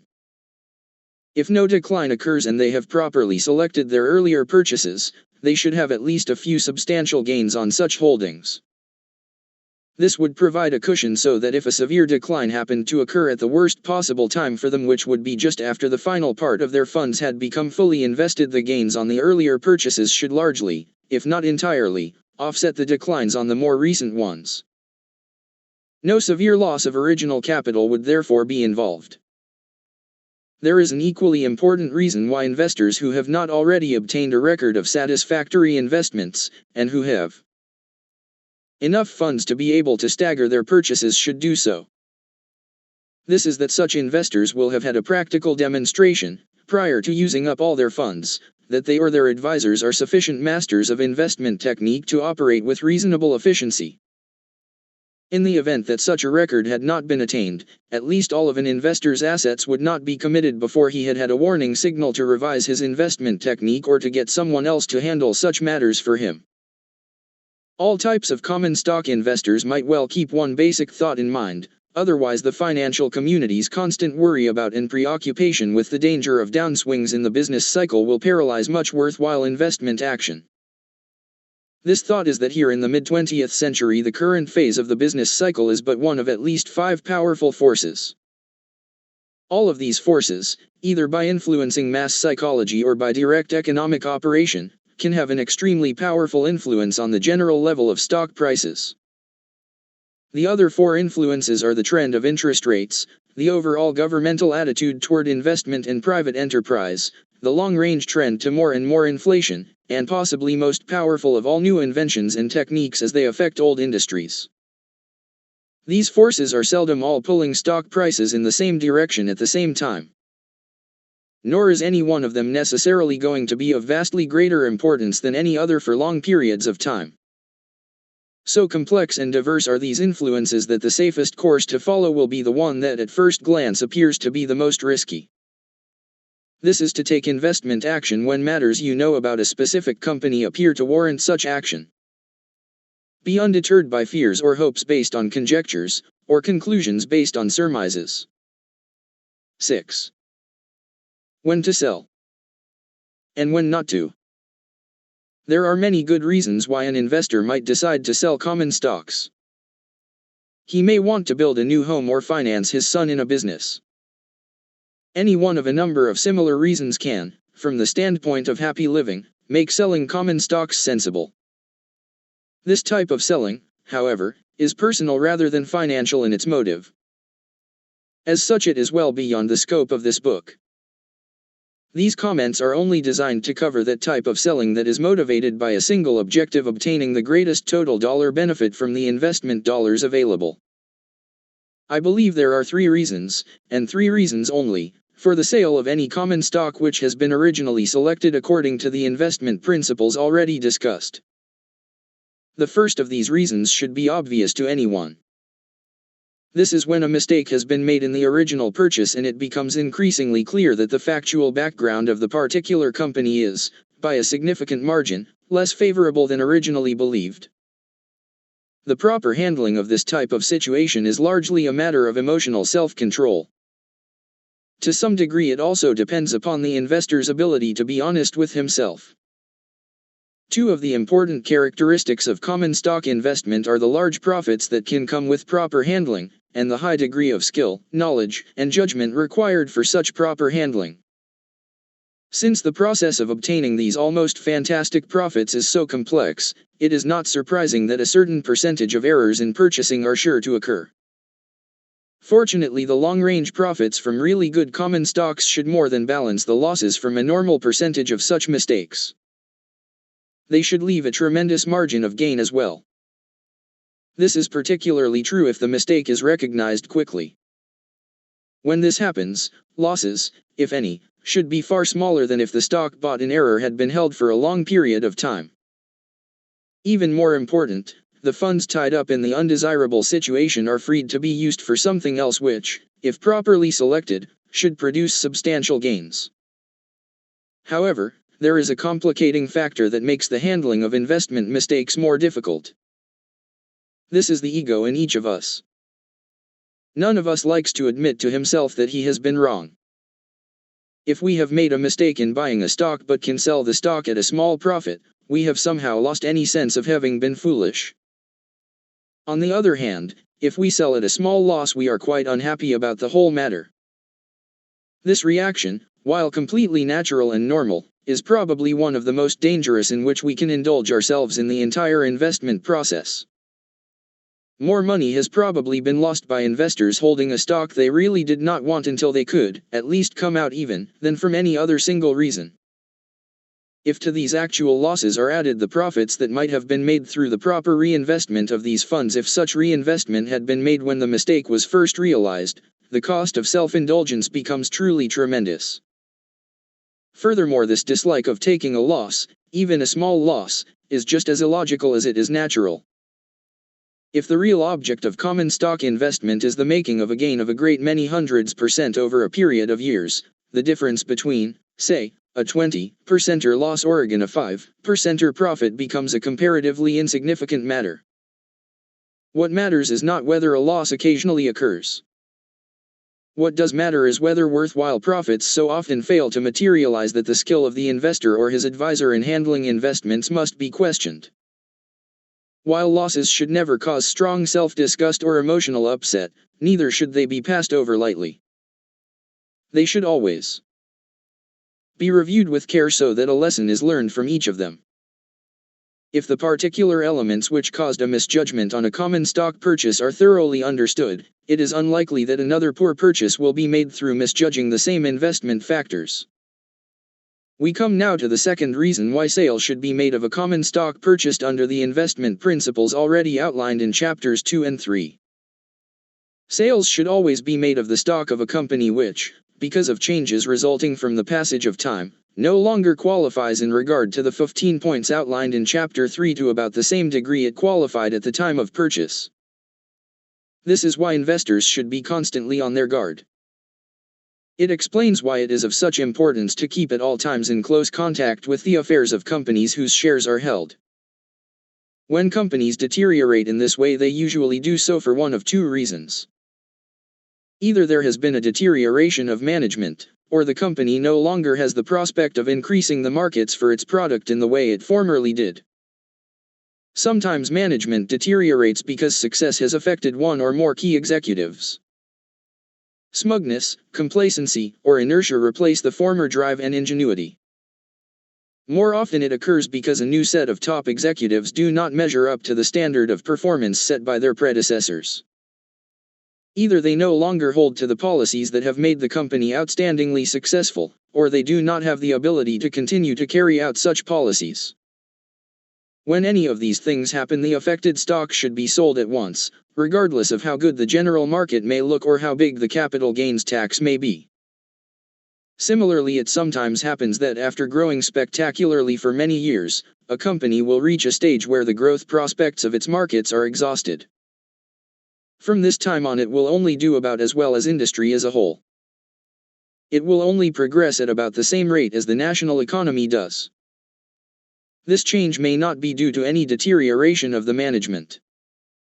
Many managements show great skill in developing related or allied products to take advantage of growth in their immediate field.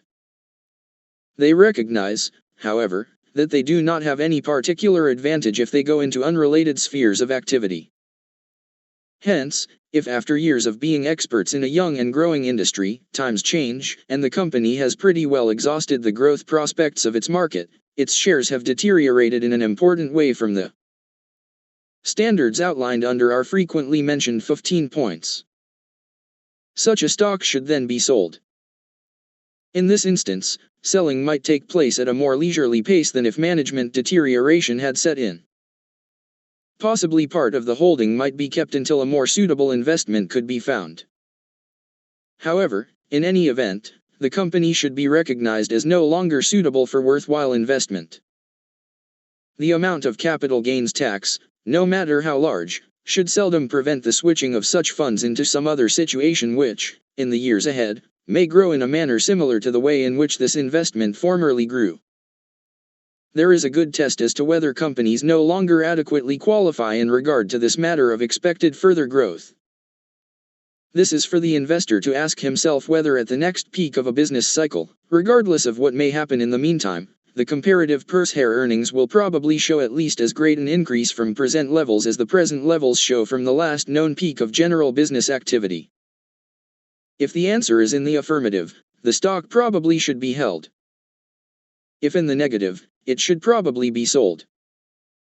For those who follow the right principles in making their original purchases, the third reason why a stock might be sold seldom arises, and should be acted upon only if an investor is very sure of his ground. It arises from the fact that opportunities for attractive investment are extremely hard to find. From a timing standpoint, they are seldom found just when investment funds happen to be available. If an investor has had funds for investment for quite a period of time and found few attractive situations into which to place these funds, he may well place some or all of them in a well-run company which he believes has definite growth prospects. However, these growth prospects may be at a slower average annual rate than may appear to be the case for some other seemingly more attractive situation that is found later. The already owned company may in some other important aspects appear to be less attractive as well.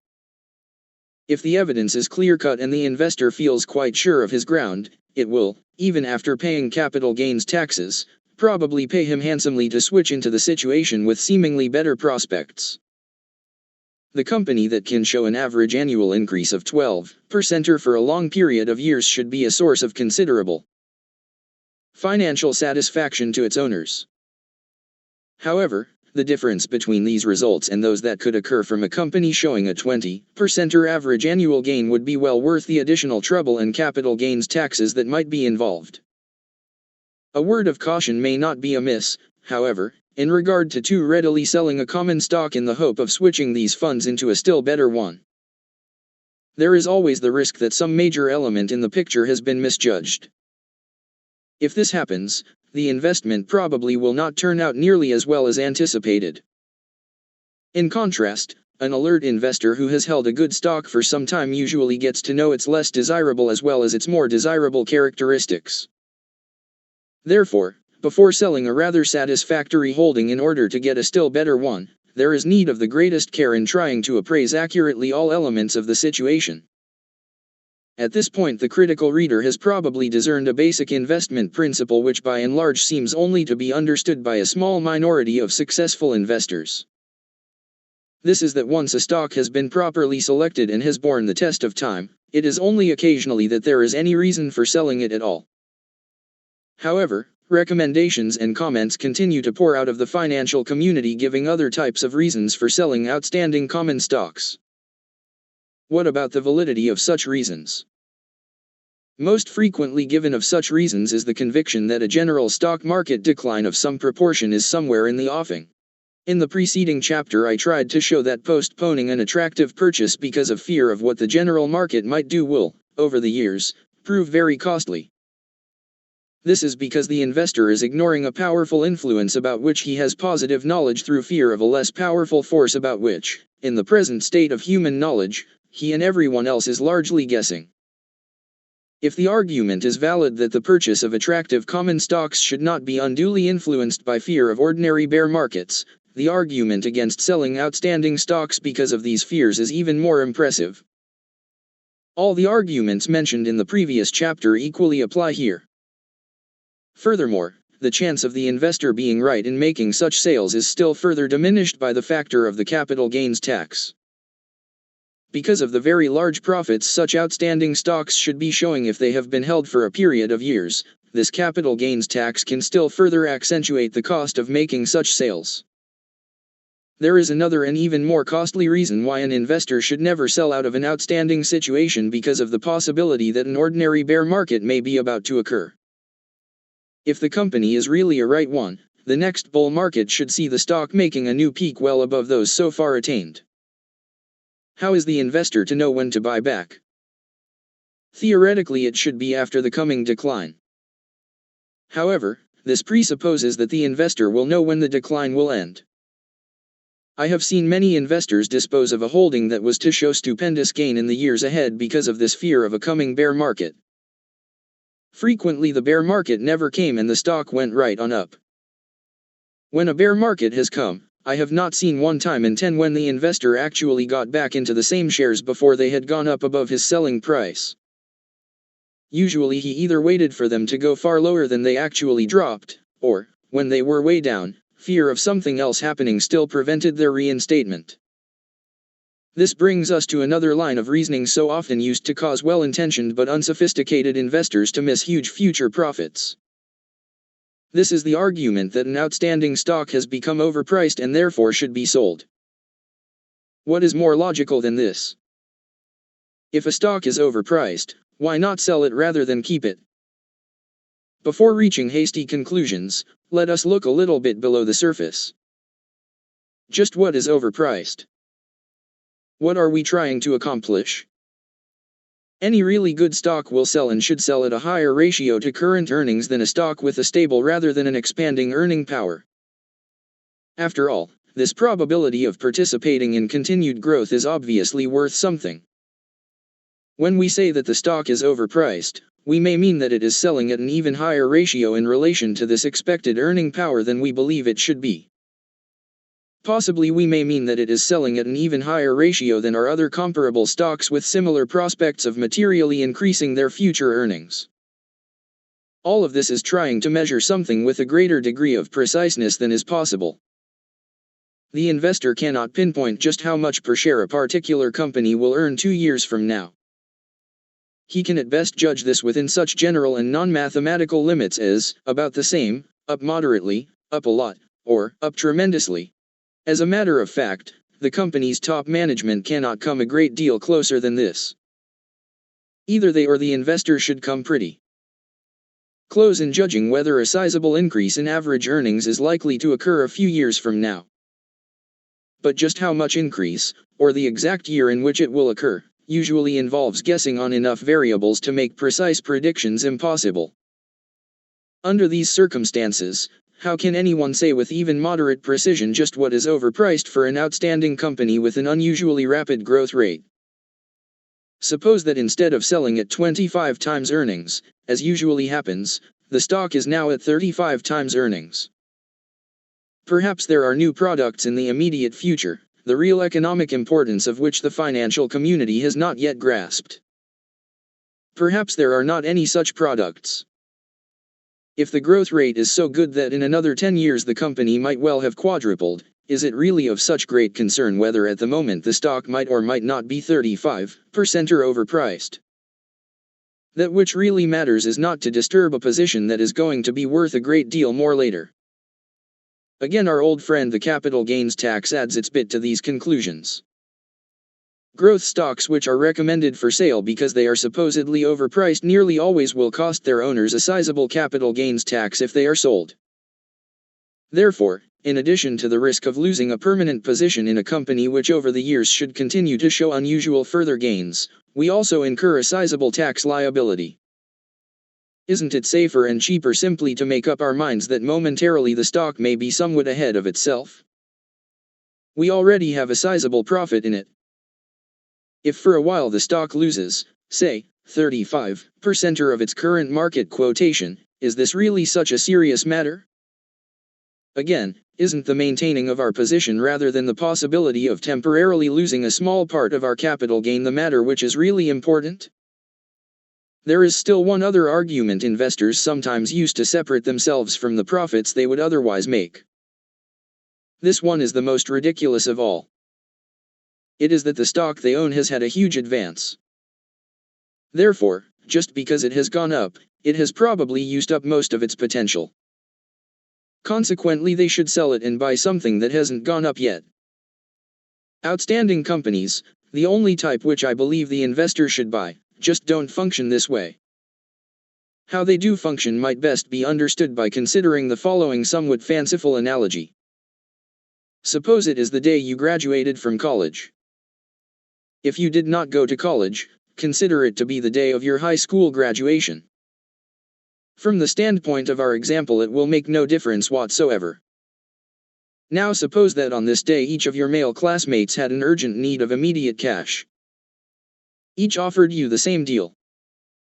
If you would give them a sum of money equivalent to 10 times whatever they might earn during the first 12 months after they had gone to work, that classmate would for the balance of his life turn over to you 1/4 of each year's earnings. Finally, let us suppose that, while you thought this was an excellent proposition, you only had spare cash on hand sufficient to make such a deal with 3 of your classmates. At this point, your reasoning would closely resemble that of the investor using sound investment principles in selecting common stocks. You would immediately start analyzing your classmates, not from the standpoint of how pleasant they might be or even how talented they might be in other ways, but solely to determine how much money they might make. If you were part of a large class, you would probably eliminate quite a number solely on the ground of not knowing them sufficiently well to be able to pass worthwhile judgment on just how financially proficient they actually would get to be. Here again, the analogy with intelligent common stock buying runs very close. Eventually you would pick the 3 classmates you felt would have the greatest future earning power. You would make your deal with them. 10 years have passed. One of your 3 has done sensationally. Going to work for a large corporation, he has won promotion after promotion. Already insiders in the company are saying that the president has his eye on him and that in another 10 years he will probably take the top job. He will be in line for the large compensation, stock options, and pension benefits that go with that job. Under these circumstances, what would even the writers of stock market reports who urge taking profits on superb stocks that have gotten ahead of the market think of your selling out your contract with this former classmate, just because someone has offered you 600% on your original investment?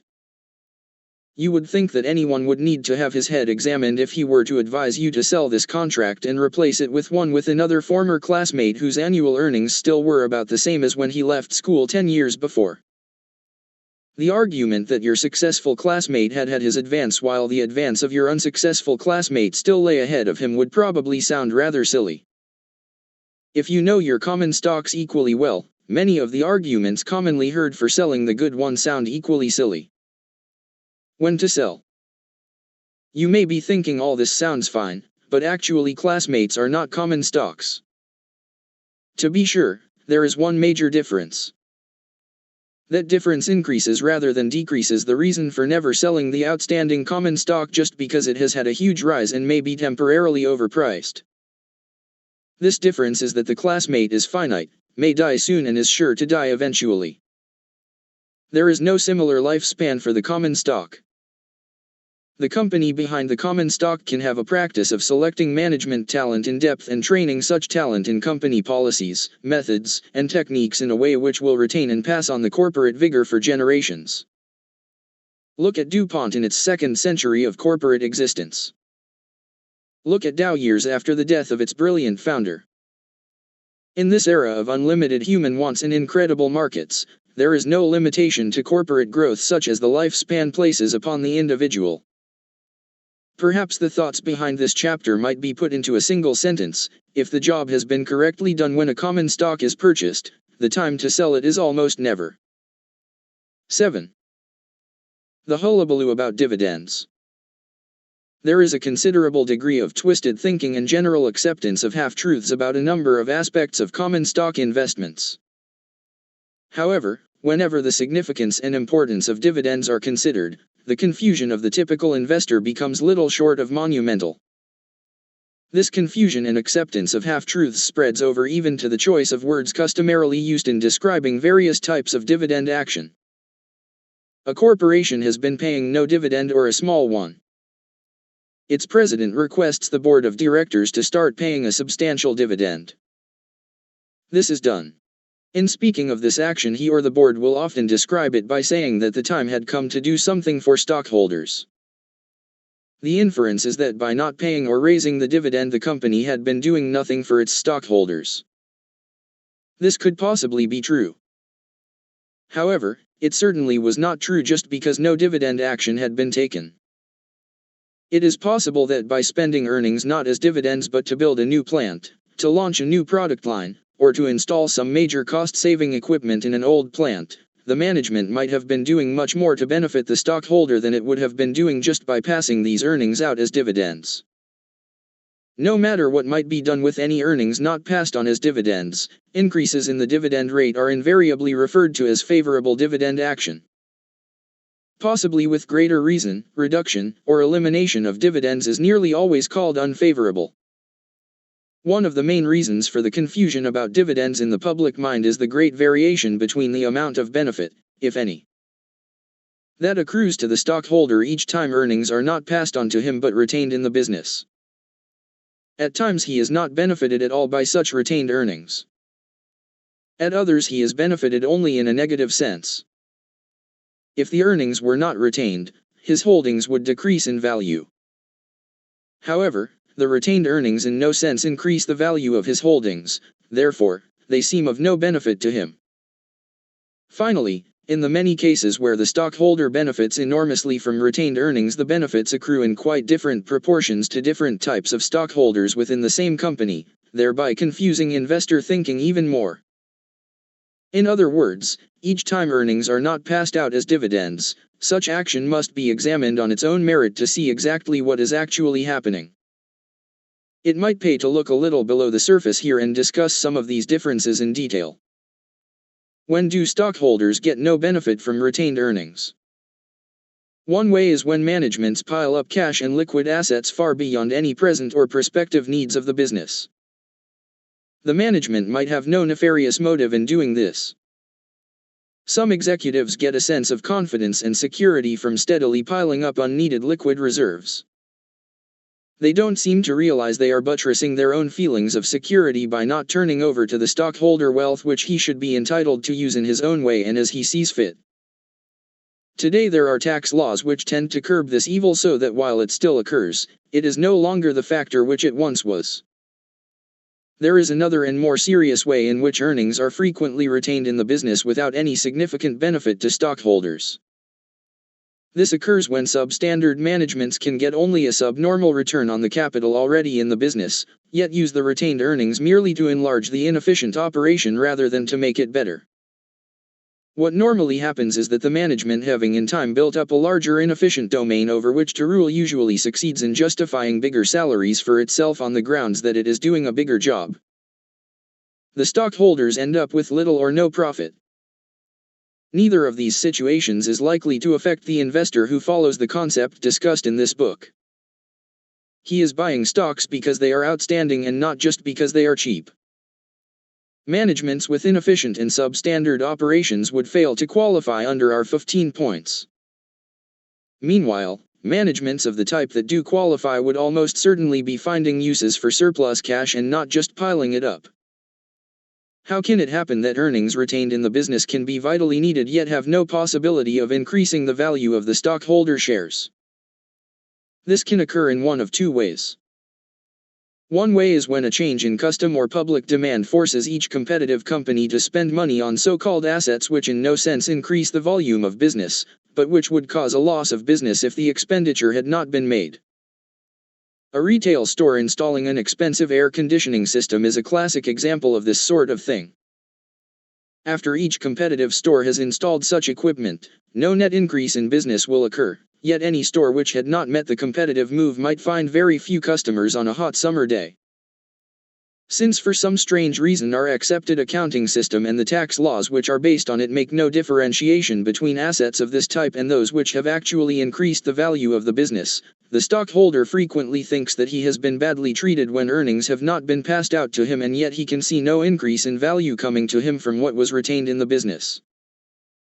The other and even more important way that retained earnings fail to produce increased profits results from an even more serious failure of our accepted accounting methods.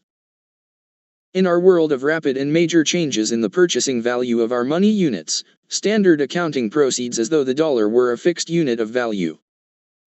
Accountants say this is all accounting is supposed to do.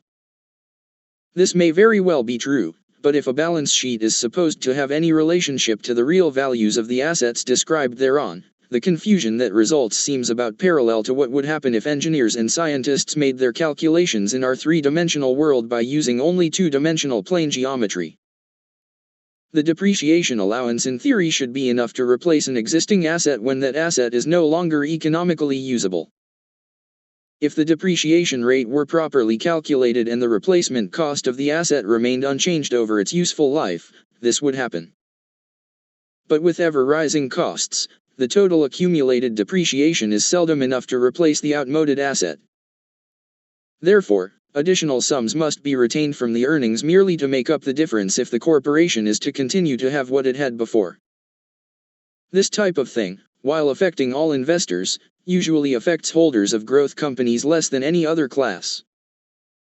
This is because the rate of acquiring new capital assets, as against merely replacing existing and about to be retired assets, is usually so fast that more of the depreciation is on recently acquired assets installed at somewhere near today's values. A smaller percentage of it is for assets installed years ago at a fraction of today's costs. It would be repetitious to go into detail concerning the cases where retaining earnings for building new plants and launching new products has proven of spectacular advantage to investors. However, consideration of how much one type of investor benefits in relation to another is worthy of careful consideration for two reasons. It is a matter about which there is always misunderstanding throughout the financial community.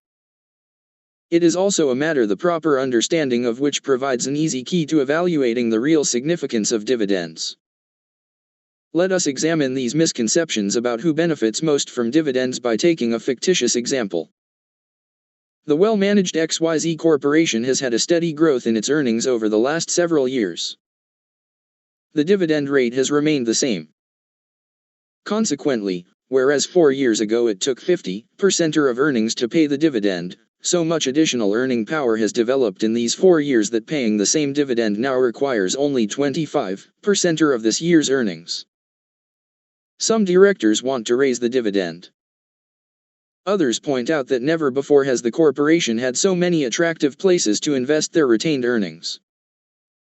They further point out that only by maintaining rather than raising the rate will it be possible to exploit all the attractive opportunities available. Only in this way can the maximum growth be attained. At this point a lively discussion breaks out as to what course to follow. Someone on this fictitious board of directors is then sure to state one of the financial community's most common half-truths about dividends. This is that if the XYZ Corporation does not raise its dividend, it will be favoring its large stockholders at the expense of its small ones. The theory behind this is that the big stockholder is presumably in the higher bracket. After paying taxes, the big stockholder can retain a much smaller percentage of his dividends than the small stockholder. Therefore, he does not want the increased dividend, whereas the small stockholder does want it. Actually, whether it is more to the interest of any individual XYZ Corporation stockholder to have the dividend raised or to have more funds plowed back into the growth depends upon something quite different from the size of his income. It depends upon whether or not each stockholder is at the point where he is putting any part of his income aside for additional investment. Millions of stockholders in the lower income brackets are handling their affairs so that each year they put something, no matter how little, aside for additional investment. If they are doing this and if, as is likely to be the case, they are paying income tax, it is a matter of elementary arithmetic that the board of directors would be acting against their interests by raising the dividend at a time when all these worthwhile opportunities are available for using retained company earnings.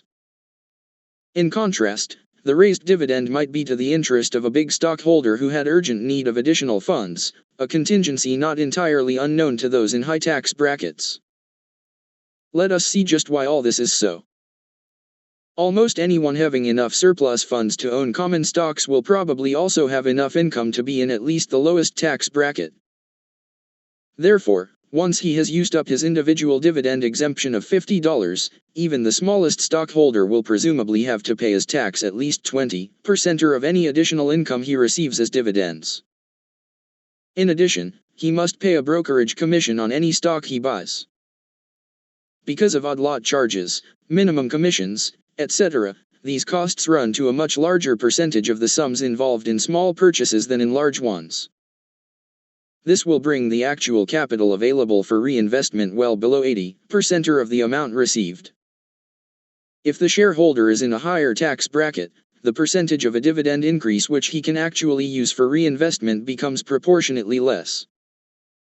There are, of course, certain special types of stockholders such as universities and pension funds that pay no income tax.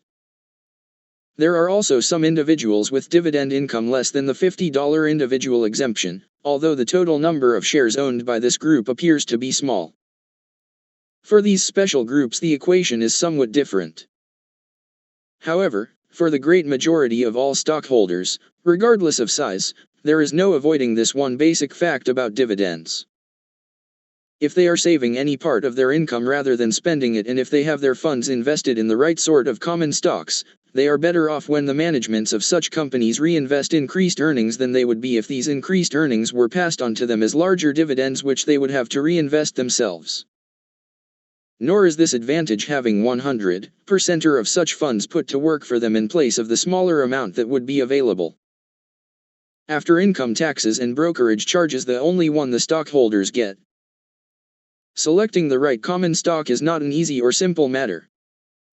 If the company considering the dividends is a good one, the investor has already wisely done his task of selection. Therefore, he is usually running less risk in having this good management make the additional investment of these retained extra earnings than he would be running if he had to again risk serious error in finding some new and equally attractive investment for himself. The more outstanding the company considering whether to retain or pass on increased earnings, the more important this factor can become. This is why even the stockholder who does not pay income tax and who is not spending every bit of his income finds it almost as much to his interest as to the interest of his tax-paying counterpart to have such companies retain funds to take advantage of worthwhile new opportunities. Measured against this background, dividends begin to fall into true perspective. For those desiring the greatest benefit from the use of their funds, dividends begin rapidly to lose the importance that many in the financial community give them. This is as true for the conservative investor going into the institutional type growth stock as for those willing and able to take greater risks for greater gain. The opinion is sometimes expressed that a high dividend return is a factor of safety. The theory behind this is that since the high-yield stock is already offering an above-average return, it cannot be overpriced and is not likely to go down very much. Nothing could be farther from the truth. Every study I have seen on this subject indicates that far more of those stocks giving a bad performance price-wise have come from the high dividend-paying rather than the low dividend-paying group. An otherwise good management which increases dividends, and thereby sacrifices worthwhile opportunities for reinvesting increased earnings in the business, is like the manager of a farm who rushes his magnificent livestock to market the minute he can sell them rather than raising them to the point where he can get the maximum price above his costs. He has produced a little more cash right now but at a frightful cost. I have commented about a corporation raising its dividend rather than about it paying any dividend at all. I am aware that while the occasional investor might not need any income, nearly all do. It is only in rare cases, even among outstanding corporations, that the opportunity for growth is so great that the management cannot afford to pay some part of earnings and still through retaining the rest and through senior financing obtain adequate cash to take advantage of worthwhile growth opportunities. Each investor must decide in relation to his own needs how much, if any, money to put into corporations with such abnormal growth factors that no dividends whatsoever are justified. What is most important, however, is that stocks are not bought in companies where the dividend payout is so emphasized that it restricts realizable growth. This brings us to what is probably the most important but least discussed aspect of dividends. This is regularity or dependability. The wise investor will plan his affairs. He will look ahead to what he can or cannot do with his income. He may not care about immediately increasing income, but he will want assurance against the decreased income and unexpected disruption of his plans that this can cause. Furthermore, he will want to make his own decisions between companies which should plow back a great part or all of their earnings and those that may grow at a good but slower rate and need to plow back a smaller proportion. For these reasons, those who set wise policies on stockholder relations and those who enjoy the high price-earnings ratios for their shares, which such policies help bring about, usually avoid the muddled thinking that typifies so many corporate treasurers and financial vice presidents. They set a dividend policy and will not change it. They will let stockholders know what this policy is. They may substantially change the dividend but seldom the policy. This policy will be based on the percentage of earnings that should be retained in the business for maximum growth. For younger and rapidly growing companies, it may be that no dividends at all will be paid for so many years. Then when assets have been brought to the point where the depreciation flowback is greater, from 25 to 40% of profits will be paid out to stockholders. For older companies, this payout ratio will vary from company to company. However, in no case will the rough percentages govern the exact amount paid out. This would make each year's dividend different from that of the year before. This is just what stockholders do not want, since it makes impossible independent long-range planning on their part. What they desire is a set amount approximating these percentages and paid out regularly quarterly, semi-annually, or annually, as the case may be. As earnings grow, the amount will occasionally be increased to bring the payout up to the former percentage. This, however, will only be done when funds are otherwise available for taking advantage of all the good opportunities for growth that the management is uncovering, and there is every reason to believe that this new regular rate can be maintained from this time on, after allowing for all reasonable probabilities of a subsequent downturn in the business or the appearance of additional opportunities for growth.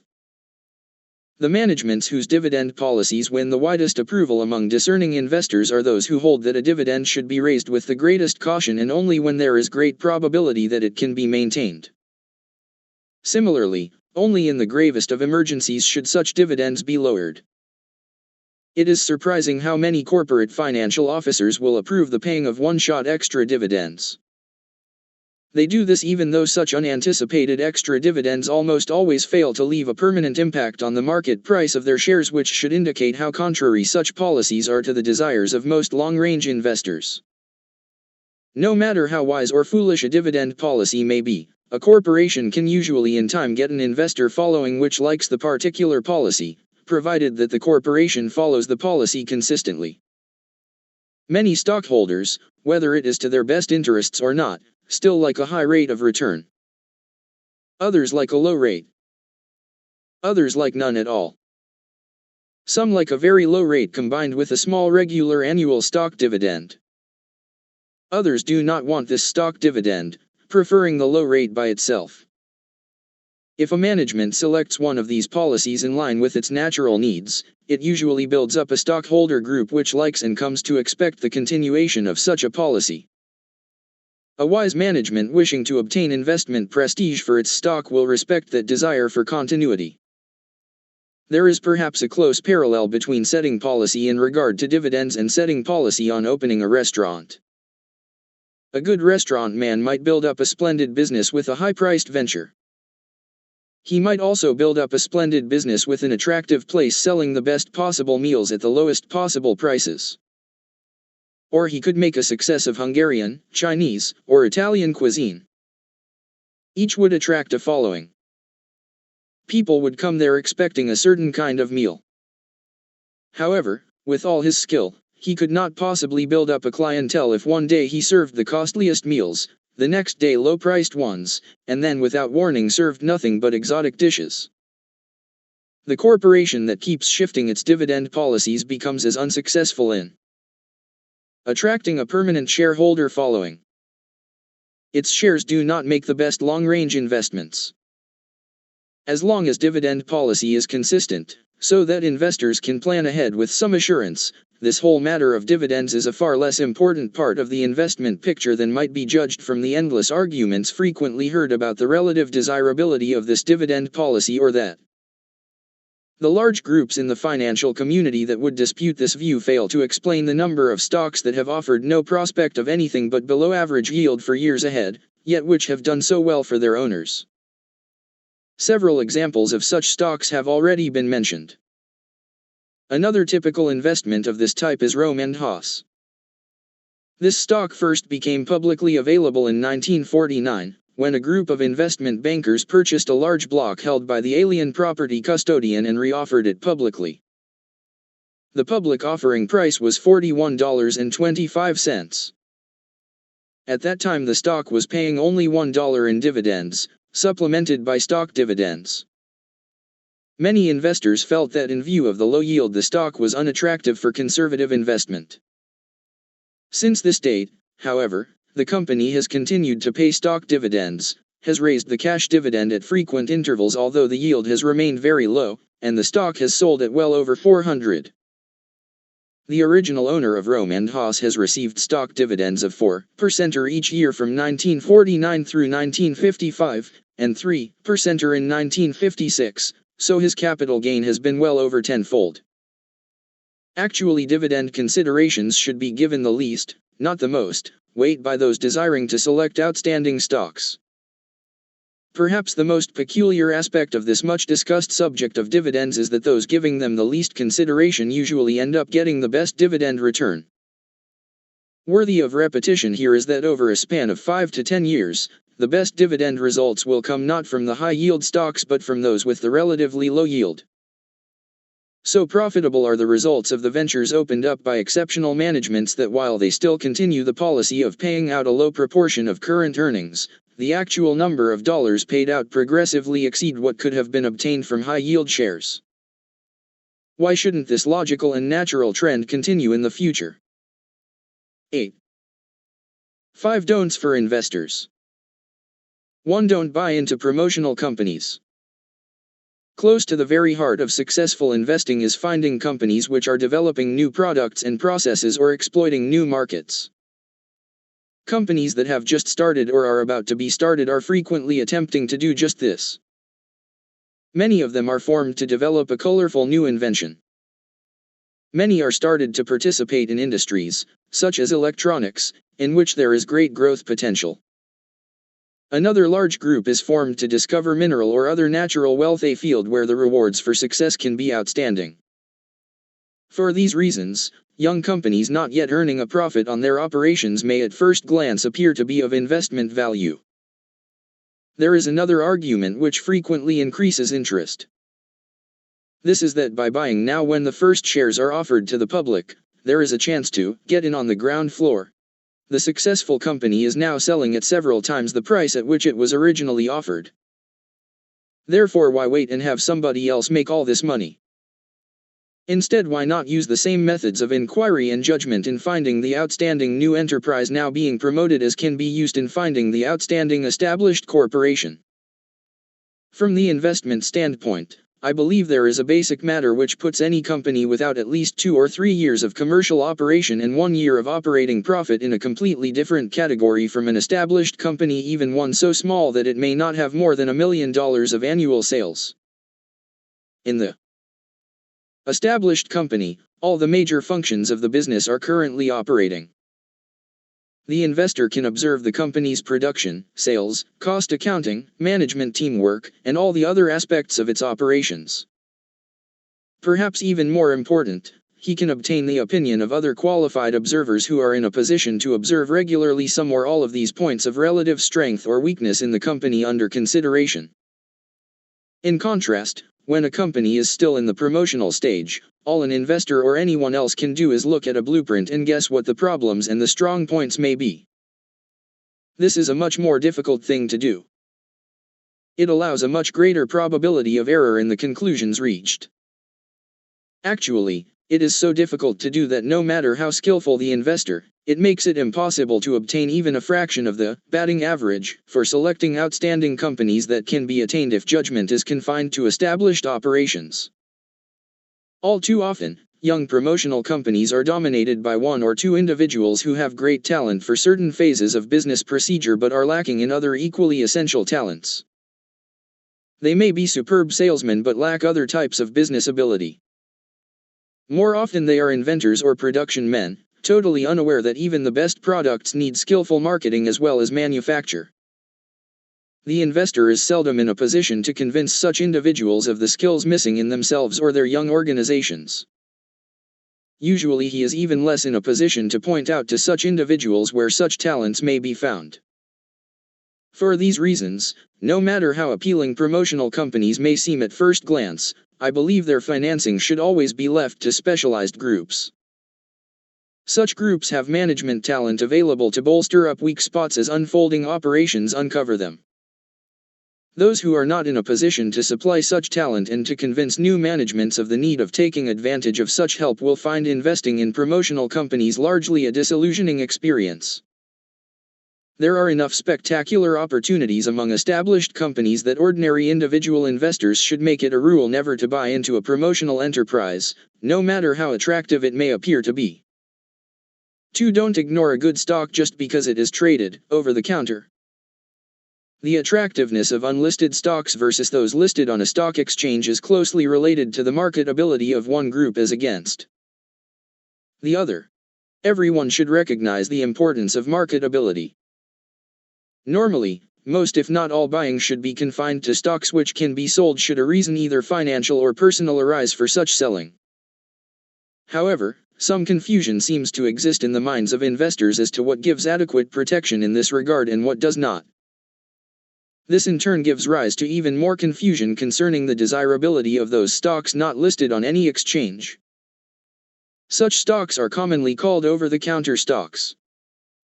The reason for this confusion lies in basic changes that have come over common stock buying in the last quarter-century, changes that make the markets of the 1950s very different even from those as recent as the never-to-be-forgotten 1920s. During most of the 1920s and in all of the period before that, the stockbroker had as customers a relatively small number of rather rich men. Most buying was done in large blocks, frequently in multiples of thousands of shares. The motive was usually to sell out to someone else at a higher price. Gambling rather than investment was the order of the day. Buying on margin, that is, with borrowed funds, was then the accepted method of operation. Today a very large percentage of all buying is on a cash basis. Many things have happened to change these colorful markets of the past. High income and inheritance tax rates are one. A more important influence is the tendency toward a leveling of incomes that continues year after year in every section of the United States. The very rich and the very poor each year grow smaller in number. Each year the middle groups grow larger. This has produced a steady shrinkage of big stock buyers, and an even greater growth of small stock buyers. Along with them has come a tremendous growth in another class of stock buyer, the institutional buyer. The investment trust, the pension, and profit-sharing trusts, even to some degree the trust departments of the great banks do not represent a few big buyers. Rather they are a few professional managers entrusted with handling the collective savings of innumerable small buyers. Partly as a result of all this, and partly as a cause helping to bring it about, basic changes have come in our laws and institutions as they affect the stock market. The Securities and Exchange Commission has been created to prevent the type of manipulation and pool operation that spurred on the rampant stock market gambling of the past. Rules are in force limiting margin buying to a fraction of what was formerly considered customary. But most important of all, as already discussed in an earlier chapter, the corporation of today is a very different thing from what it used to be. For the reasons already explained, today's corporation is designed to be far more suitable as an investment medium for those desiring long-range growth than as a vehicle for in-and-out trading. All this has profoundly changed the marketplace. It undoubtedly represents tremendous improvement, however, at the expense of marketability. The liquidity of the average stock has decreased rather than increased. In spite of breathtaking economic growth and a seemingly endless procession of stock splits, the volume of trading on the New York Stock Exchange has declined. For the smaller exchanges it has almost vanished. The gambler, the in-and-out buyer, and even the sucker trying to outguess the pool manipulator were not conducive to a healthy economy. They did, however, help provide a ready market. I do not want to get involved in semantics. Nevertheless, it must be realized that this has resulted in the gradual decline of the stockbroker and the rise of what might be called the stock salesman. So far as stocks are concerned, the broker works in an auction market. He takes an order from someone who has already decided on his investment course. He matches this order with an order he or some other broker has received to sell. This process is not overly time-consuming. If the orders received are for a large rather than small number of shares, the broker can operate on a very small commission for each share handled and still end the year with a handsome profit. Contrast him with the salesman, who must go through the far more time-consuming routine of persuading the customer on the course of action to be taken. There are only a given number of hours in the day. Therefore, to make a profit commensurate with that of a broker, he must charge a higher commission for his services. This is particularly true if the salesman is serving a large number of small customers rather than a few big ones. Under today's economic conditions, small customers are the ones most salesmen must serve. The stock exchanges are still primarily operating as a vehicle for stockbrokers rather than stock salesmen. Their commission rates have gone up. They have only gone up, however, about in proportion to that of most other types of services. In contrast, the over-the-counter markets work on a quite different principle. Each day, designated members of the National Association of Securities Dealers furnish the newspapers of that region with quotations on a long list of the more active unlisted securities of interest to stockholders in that locality. These are compiled by close contact with the over-the-counter houses most active in trading each of these securities. Unlike those furnished by the stock exchanges, these quotations are not the price ranges within which transactions took place. They cannot be, for there is no central clearinghouse to which transactions are reported. Instead, these are bid and ask quotations. Such quotations supposedly give the highest price at which any of the interested financial houses will bid for each of these shares and the lowest offering price at which they will sell them. Close checking will nearly always show that the reported quotations on the bid or buy side are closely in line with what could be obtained for shares at the moment the quotation was furnished. The sales or ask side is usually higher than the bid by an amount several times greater than the equivalent stock exchange commission for shares selling at the same price. This difference is calculated to enable the over-the-counter house to buy at the bid price, pay its salesman an appropriate commission for the time spent in selling the security, and still leave a reasonable profit after allowing for general overhead.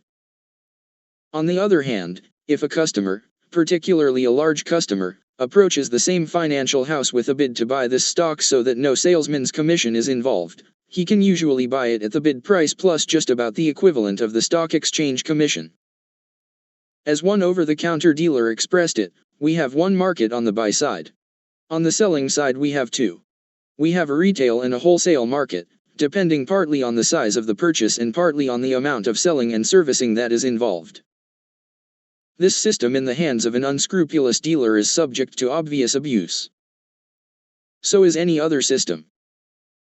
But if the investor picks the over-the-counter dealer with the same care he should employ in choosing any other specialist to serve him, it works surprisingly well. The average investor has neither the time nor the ability to select his own securities. Through the close supervision dealers give the securities they permit their salesmen to offer, he is receiving in effect something closely resembling investment counsel. As such, it should be worth the cost involved. From the standpoint of the more sophisticated investor, however, the real benefits of this system are not in regard to buying. They are in regard to the increased liquidity or marketability which it produces for those unlisted stocks he may desire to own. Because the profit margin available for dealers in such stocks is large enough to make it worthwhile. A great many over-the-counter dealers keep a regular inventory of the stocks they normally handle. They usually are not at all reluctant to take on additional 500 or 1,000 share lots when they become available. When larger blocks appear in their favorite issues, they will frequently hold a sales meeting and put on a special drive to move the shares that may be available. Normally they will ask a special selling commission of a point or so for doing this.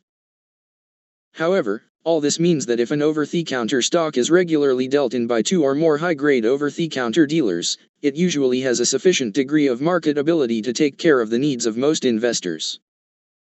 Depending on the amount offered, a special selling commission may or may not be required to move a large block. However, for what is at most a relatively small percentage of the sales price, the stock which the investor desires to sell can actually be converted into cash without breaking the market. How does this compare with the marketability of a stock listed on a stock exchange? The answer depends largely on what stock and on what stock exchange.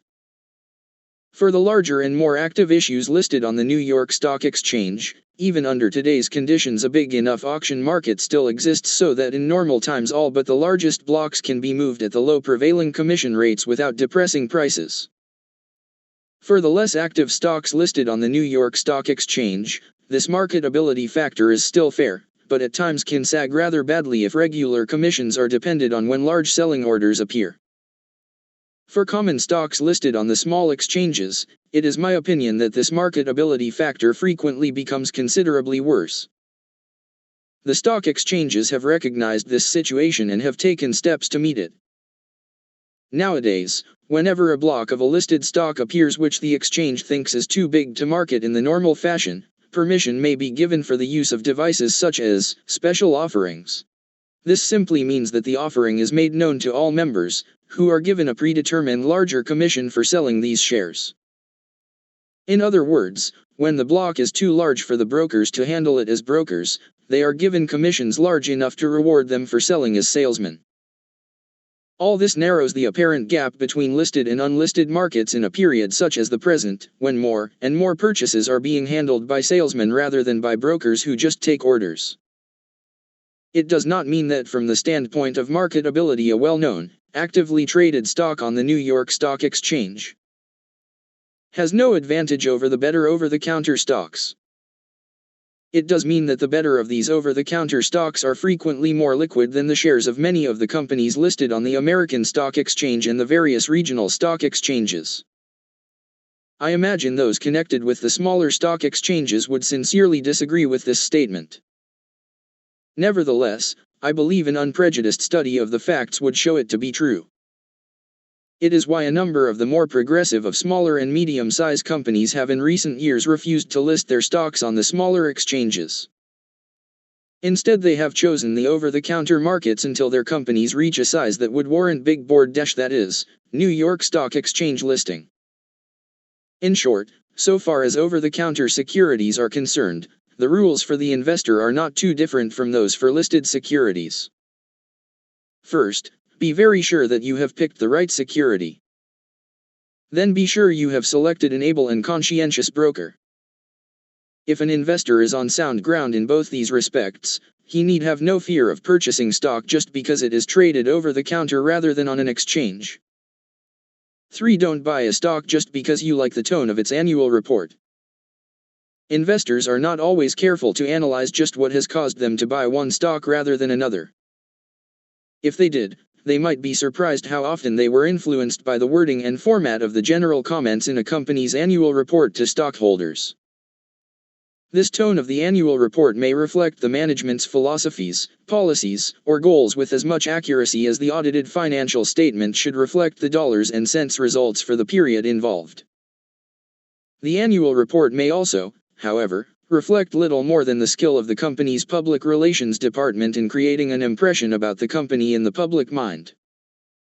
There is no way of telling whether the president has actually written the remarks in an annual report, or whether a public relations officer has written them for his signature.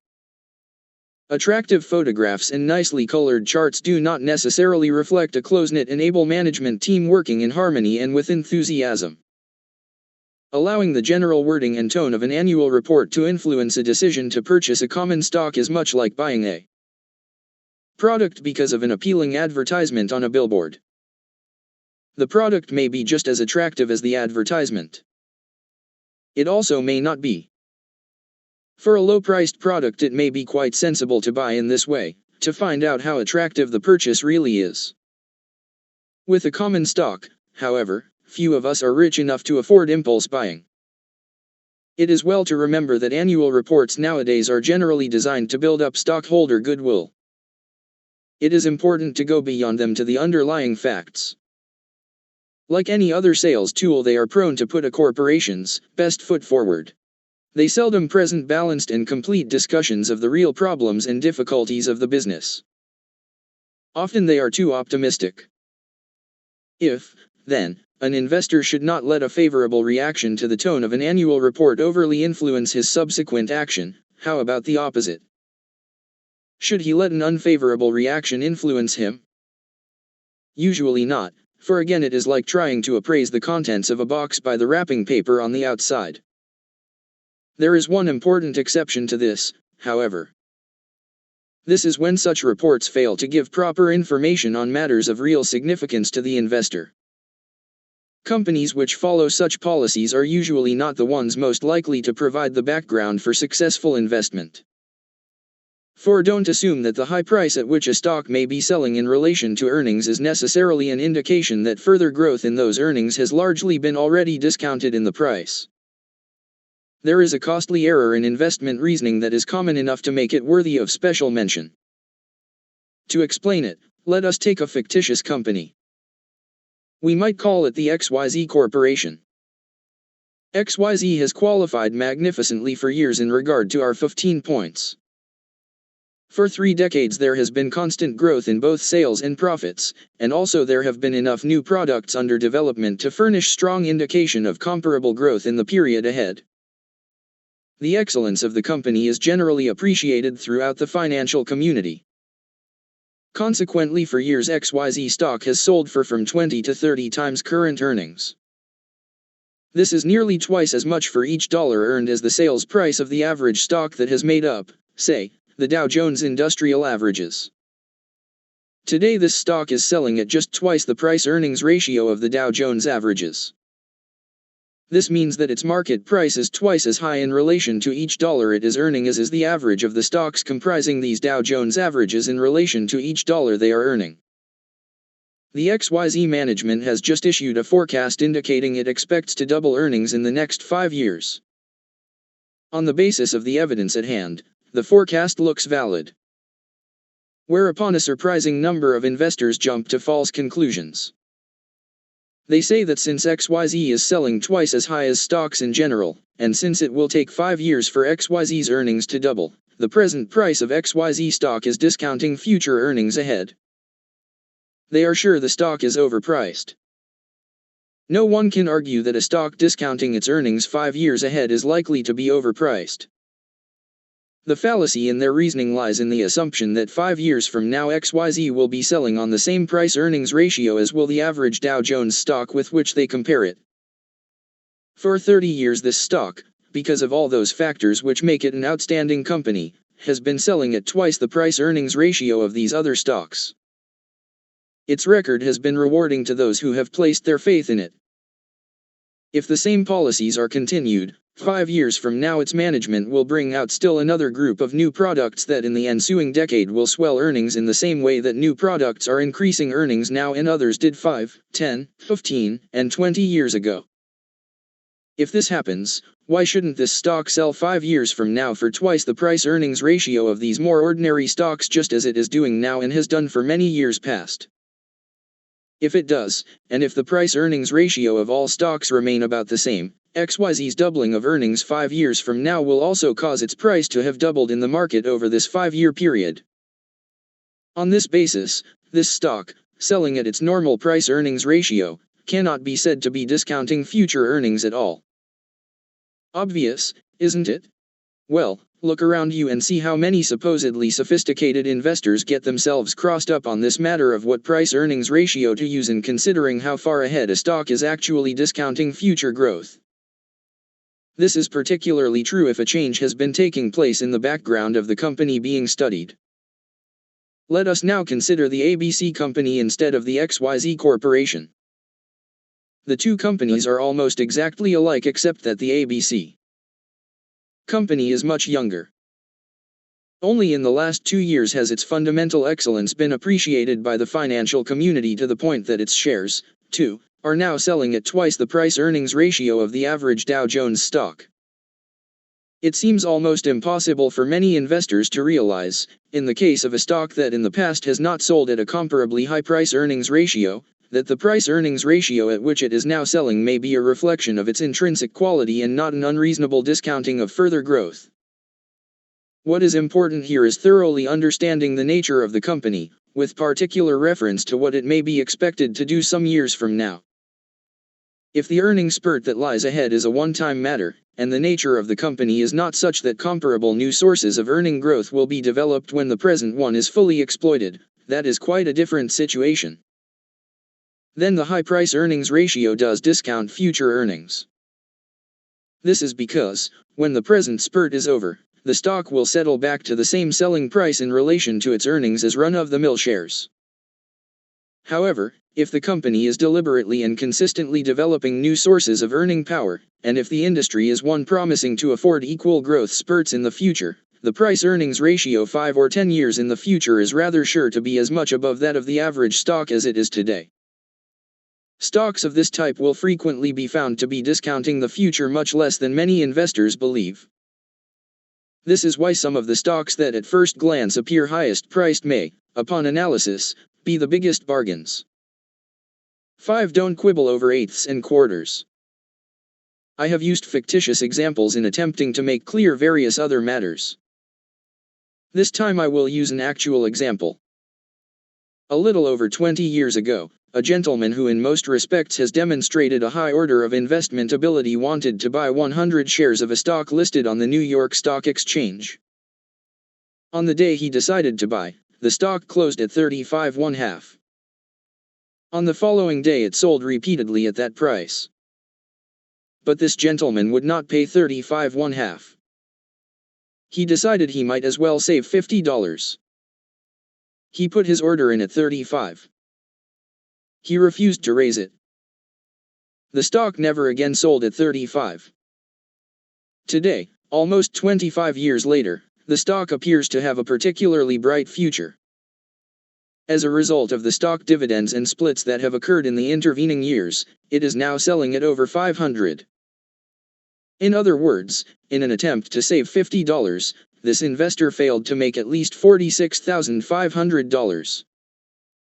Furthermore, there is no question that this investor would have made the $46,500, because he still has other shares of this same company which he bought at even lower figures. Since $46,500 is about 930 times 50, this means that our investor would have had to save his $50 930 times just to break even. Obviously, following a course of action with this kind of odds against it borders on financial lunacy. This particular example is by no means an extreme one. I purposely selected a stock which for a number of years was more of a market laggard than a market leader. If our investor had picked any one of perhaps 50 other growth stocks listed on the New York Stock Exchange, missing $3,500 worth of such stock in order to save $50 would have cost a great deal more than the $46,500. For the small investor wanting to buy only a few hundred shares of a stock, the rule is very simple. If the stock seems the right one and the price seems reasonably attractive at current levels, buy at the market. The extra eighth, or quarter, or half point that may be paid is insignificant compared to the profit that will be missed if the stock is not obtained. Should the stock not have this sort of long-range potential, I believe the investor should not have decided to buy it in the first place. For the larger investor, wanting perhaps many thousands of shares, the problem is not quite as simple. For all but a very small minority of stocks, the available supply is usually sufficiently limited that an attempt to buy at the market even half of this desired amount could well cause a sizable advance in quotations. This sudden price rise might, in turn, produce two further effects, both tending to make accumulating a block of this stock even more difficult. The price spurt by itself might be enough to arouse the interest and competition of other buyers. It might also cause some of those who have been planning to sell to hold their shares off the market with the hope that the rise might continue. What then should a large buyer do to meet this situation? He should go to his broker or securities dealer. He should disclose to him exactly how much stock he desires to buy. He should tell the broker to pick up as much stock as possible but authorize him to pass up small offerings if buying them would arouse many competitive bids. Most important, he should give his broker a completely free hand on price up to a point somewhat above the most recent sale. How much above should be decided in consultation with the broker or dealer after. Taking into account such factors as the size of the block desired, the normal activity of the shares, how eager the investor may be for the holding, and any other special factors that might be involved. The investor may feel he does not have a broker or dealer upon whom he may rely as having sufficient judgment or discretion to handle something of this sort. If so, he should proceed forthwith to find a broker or dealer in whom such confidence can be placed. After all, doing exactly this sort of thing is the primary function of a broker or the trading department of a securities dealer. 9. 5 more don'ts for investors. 1. Don't overstress diversification. No investment principle is more widely acclaimed than diversification. Be that as it may, there is very little chance of the average investor being influenced to practice insufficient diversification. The horrors of what can happen to those who put all their eggs in one basket are too constantly being expounded. Too few people, however, give sufficient thought to the evils of the other extreme. This is the disadvantage of having eggs in so many baskets, that a lot of the eggs do not end up in really attractive baskets, and it is impossible to keep watching all the baskets after the eggs get put into them. For example, among investors with common stock holdings having a market value of $250,000 to $500,000, the percentage who own 25 or more different stocks is appalling. It is not this number of 25 or more which itself is appalling. Rather, it is that in the great majority of instances only a small percentage of such holdings is in attractive stocks about which the investor or his advisor has a high degree of knowledge. Investors have been so oversold on diversification that fear of having too many eggs in one basket has caused them to put far too little into companies they thoroughly know and far too much in others about which they know nothing at all. It never seems to occur to them, much less to their advisors, that buying a company without having sufficient knowledge of it may be even more dangerous than having inadequate diversification. How much diversification is really necessary and how much is dangerous? It is somewhat like infantrymen stacking rifles. A rifleman cannot get as firm a stack by balancing 2 rifles as he can by using 5 or 6 properly placed. However, he can get just as secure a stack with 5 as he could with 50. In this matter of diversification, however, there is one big difference between stacking rifles and common stocks. With rifles, the number needed for a firm stack does not usually depend on the kind of rifle used. With stocks, the nature of the stock itself has a tremendous amount to do with the amount of diversification actually needed. Some companies, such as most of the major chemical manufacturers, have a considerable degree of diversification within the company itself. While all of their products may be classified as chemicals, many of these chemicals may have most of the attributes found in products from completely different industries. Some may have completely different manufacturing problems. They may be sold against different competition to different types of customers. Furthermore, at times when only one type of chemical is involved, the customer group may be such a broad section of industry that a considerable element of internal diversification may still be present. The breadth and depth of a company's management personnel, that is, how far a company has progressed away from one-man management, are also important factors in deciding how much diversification protection is intrinsically needed. Finally, holdings in highly cyclical industries, that is, those that fluctuate sharply with changes in the state of the business cycle, also inherently require being balanced by somewhat greater diversification than do shares in lines less subject to this type of intermittent fluctuation. This difference between the amount of internal diversification found in stocks makes it impossible to set down hard and fast rules as to the minimum amount of diversification the average investor requires for optimum results. The relationship between the industries involved will also be a factor. For example, an investor with 10 stocks in equal amounts, but 8 of them bank stocks, may have completely inadequate diversification. In contrast, the same investor with each of his 10 stocks in a completely different industry may have far more diversification than he really needs. Recognizing, therefore, that each case is different and that no precise rules can be laid down, the following is suggested as a rough guide to what might be considered as minimum diversification needs for all but the very smallest type of investor. All investments might be confined solely to the large entrenched type of properly selected growth stock, of which Dow, DuPont, and IBM have already been mentioned as typical examples.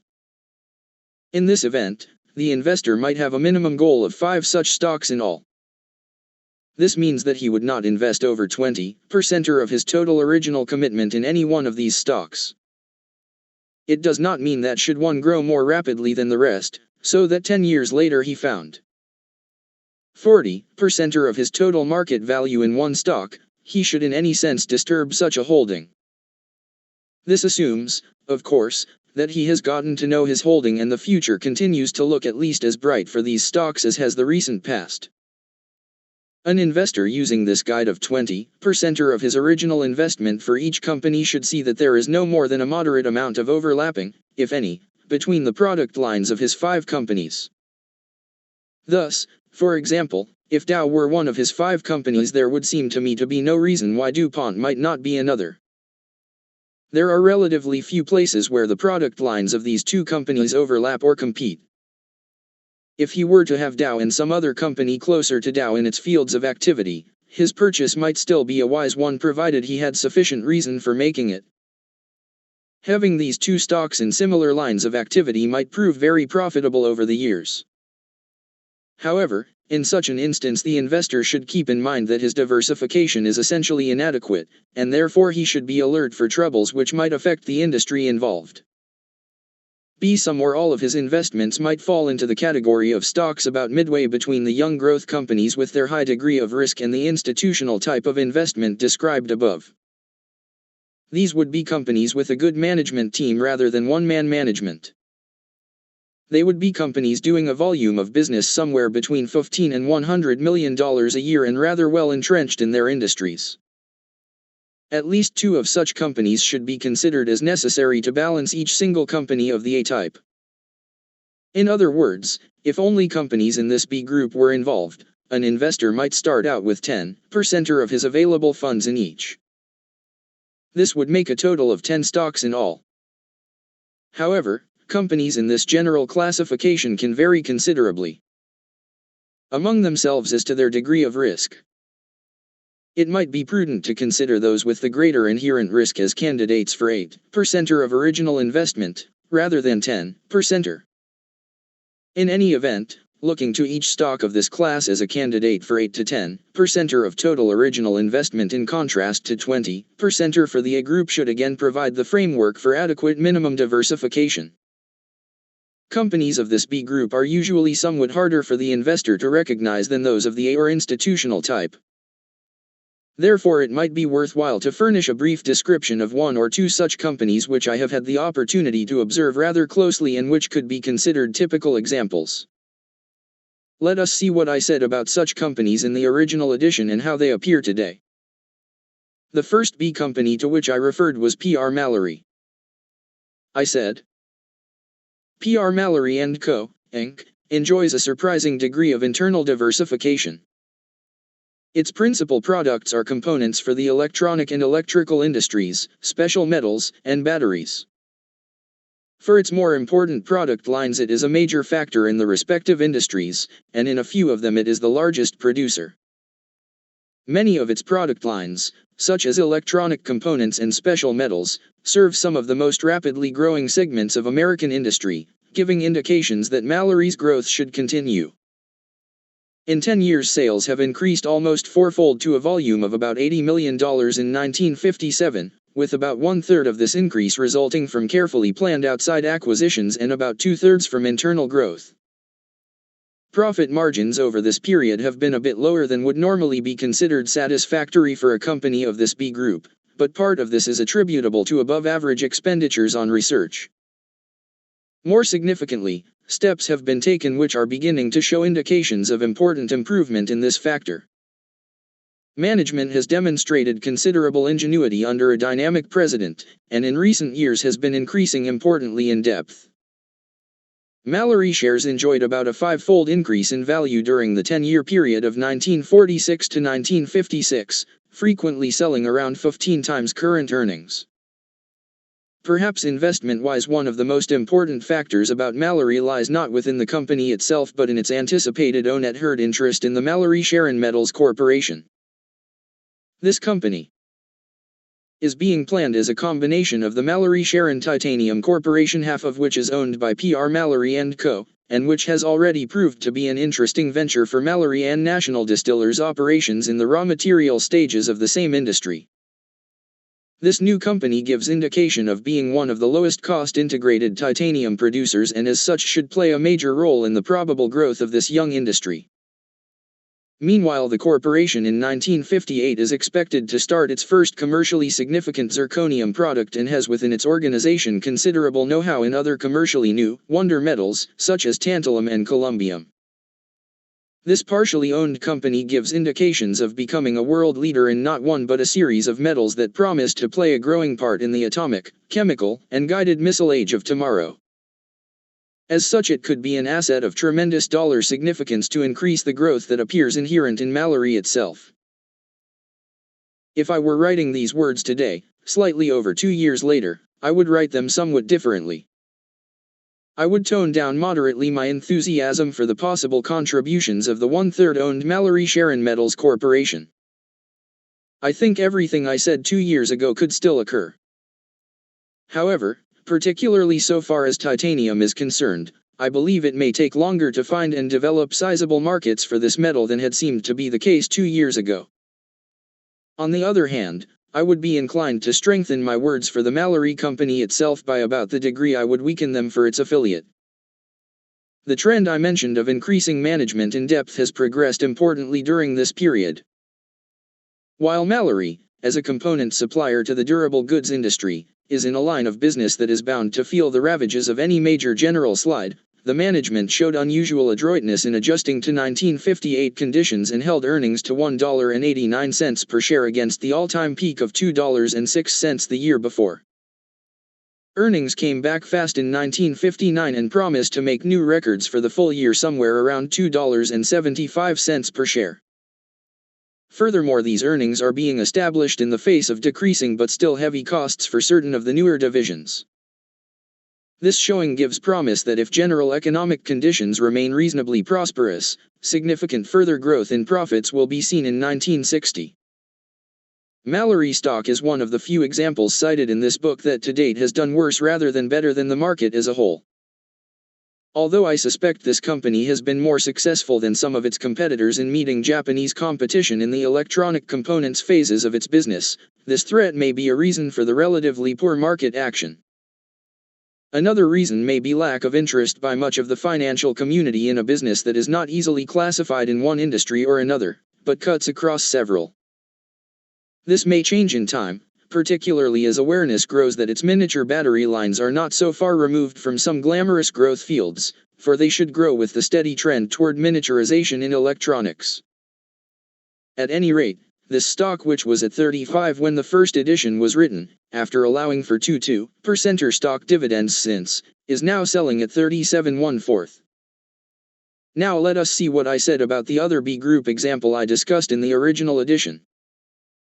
The Beryllium Corporation is another good example of a Group B investment.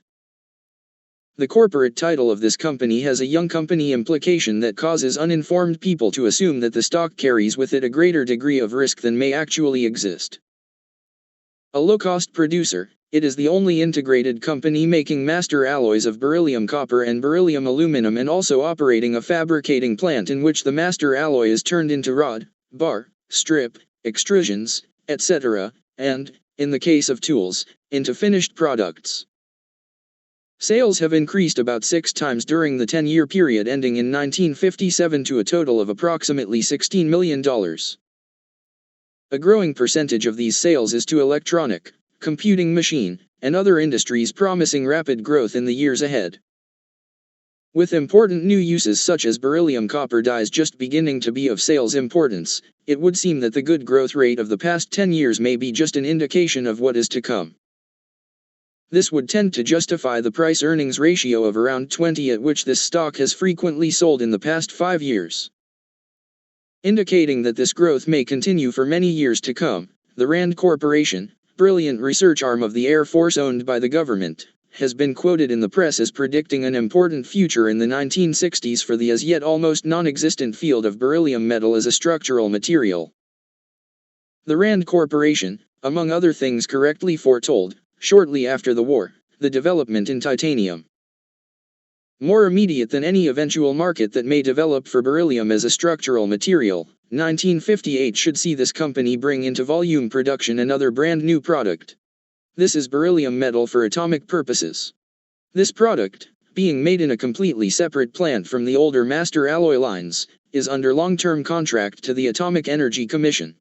It gives indications of having a big future in the nuclear industry, where demand will probably occur from both government and private industry sources. Management is alert.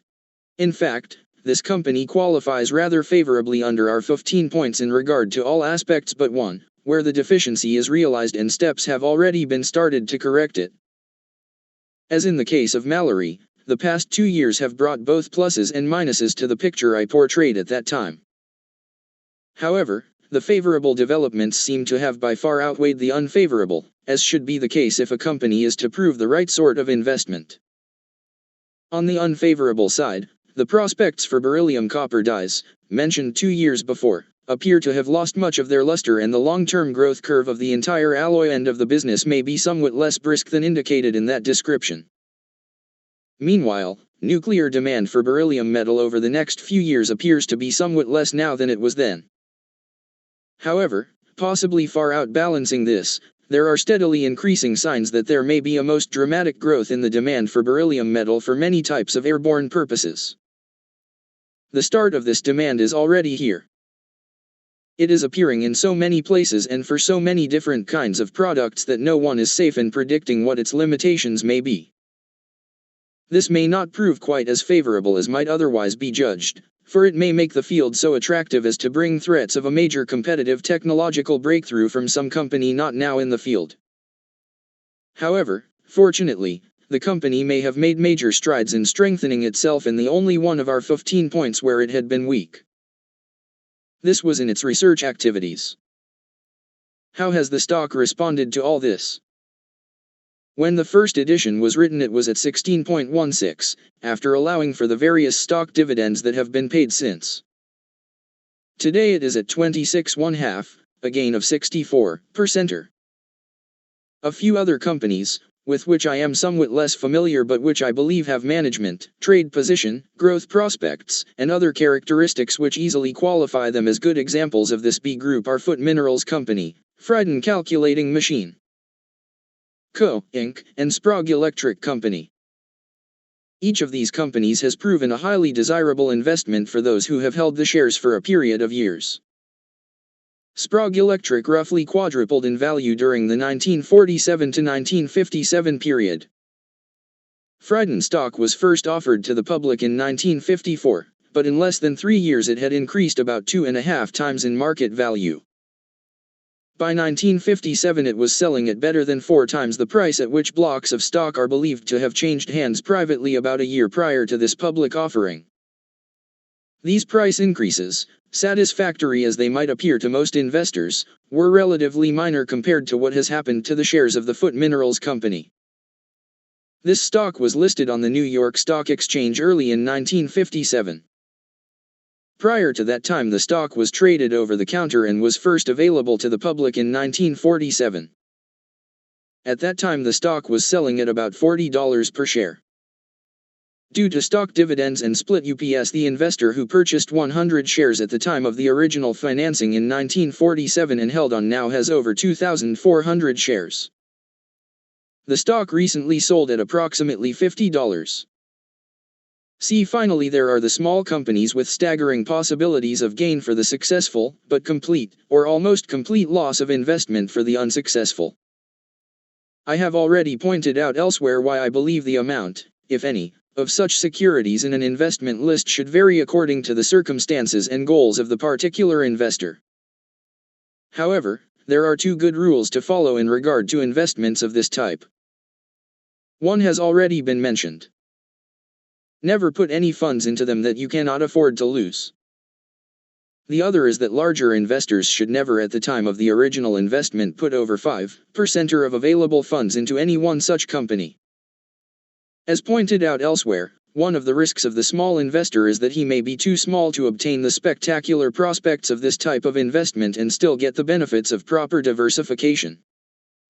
In the original edition, I referred to Ampex as it was in 1953 and Elox in 1956 as examples of the huge potential but high-risk companies that fall into the C classification. How have these companies done since? Elox, which was at 10 when the first edition was completed, is at 7 today. In contrast, Ampex's market performance continues brilliant and demonstrates why once an outstanding management has proven itself and fundamental conditions have not changed, shares should never be sold just because the stock has had a huge rise and may seem temporarily high-priced. In the discussion on research in Chapter 3, I mentioned that in the first 4 years following the offering of this stock to the public in 1953, it had risen 700%. When I finished the original edition, it was at 20. Today, with sales and earnings up dramatically year after year and with 80% of today's sales in products that were not in existence only 4 years ago, it is at 107.5. This is a gain of 437% in just over 2 years. It is a gain of over 3,500% in 6 years. In other words, $10,000 placed in Ampex in 1953 would have a market value of over $350,000 today in a company with a proven ability to score one technical and business triumph after another. Other situations with which I am less familiar but which might well fall in this category were Litton Industries, Inc., when its shares were first offered to the public, and Metal Hydrides. However, one characteristic of this type of company should be kept in mind from the standpoint of diversification. They entail so much risk and offer such promising prospects that, in time, one of 2 things usually happens. Either they fail, or else they grow in trade position, management depth, and competitive strength to a point where they can be classified in the B rather than the C group. When this has happened, the shares held in them usually have advanced so spectacularly in market price that, depending on what has happened to the value of an investor's other holdings during the period, they may then represent a considerably greater percent of the total portfolio than they formerly did. However, B stocks are so much safer than C stocks that they may be retained in greater volume without sacrificing proper diversification. Therefore, if the company has changed in this way, there is seldom reason to sell stock, at least not on the ground that the market rise has resulted in this company representing too great a percentage of total holdings. This change from a C to a B company is, for example, exactly what happened during the 1956 to 1957 period in the case of Ampex. As the company tripled in size and profits rose even faster, and as the market for its magnetic recorders and the components thereof broadened into more and more growth industries, this company grew in intrinsic strength to a point where it could be classified in the B group. It no longer carried with it the element of extreme investment risk. When this point had been reached, a considerably larger percentage of total investment might be held in Ampex without violating principles of prudent diversification. All the above percentages represent merely a minimum or prudent standard of diversification. Going below this limit is a bit like driving an automobile above normal speeds. A driver doing this may get where he wants to go sooner than he otherwise would. However, he should keep in mind that he is driving at a rate requiring extra alertness and vigilance. Forgetting this, he may not only fail to arrive at his destination more quickly, he may never get there at all. How about the other side of the coin? Is there any reason an investor should not have more diversification than something resembling the minimum amounts mentioned? There is no reason whatsoever, as long as the additional holdings are ones which appear equivalent in attractiveness to this minimum number of holdings in regard to two matters. These additional securities should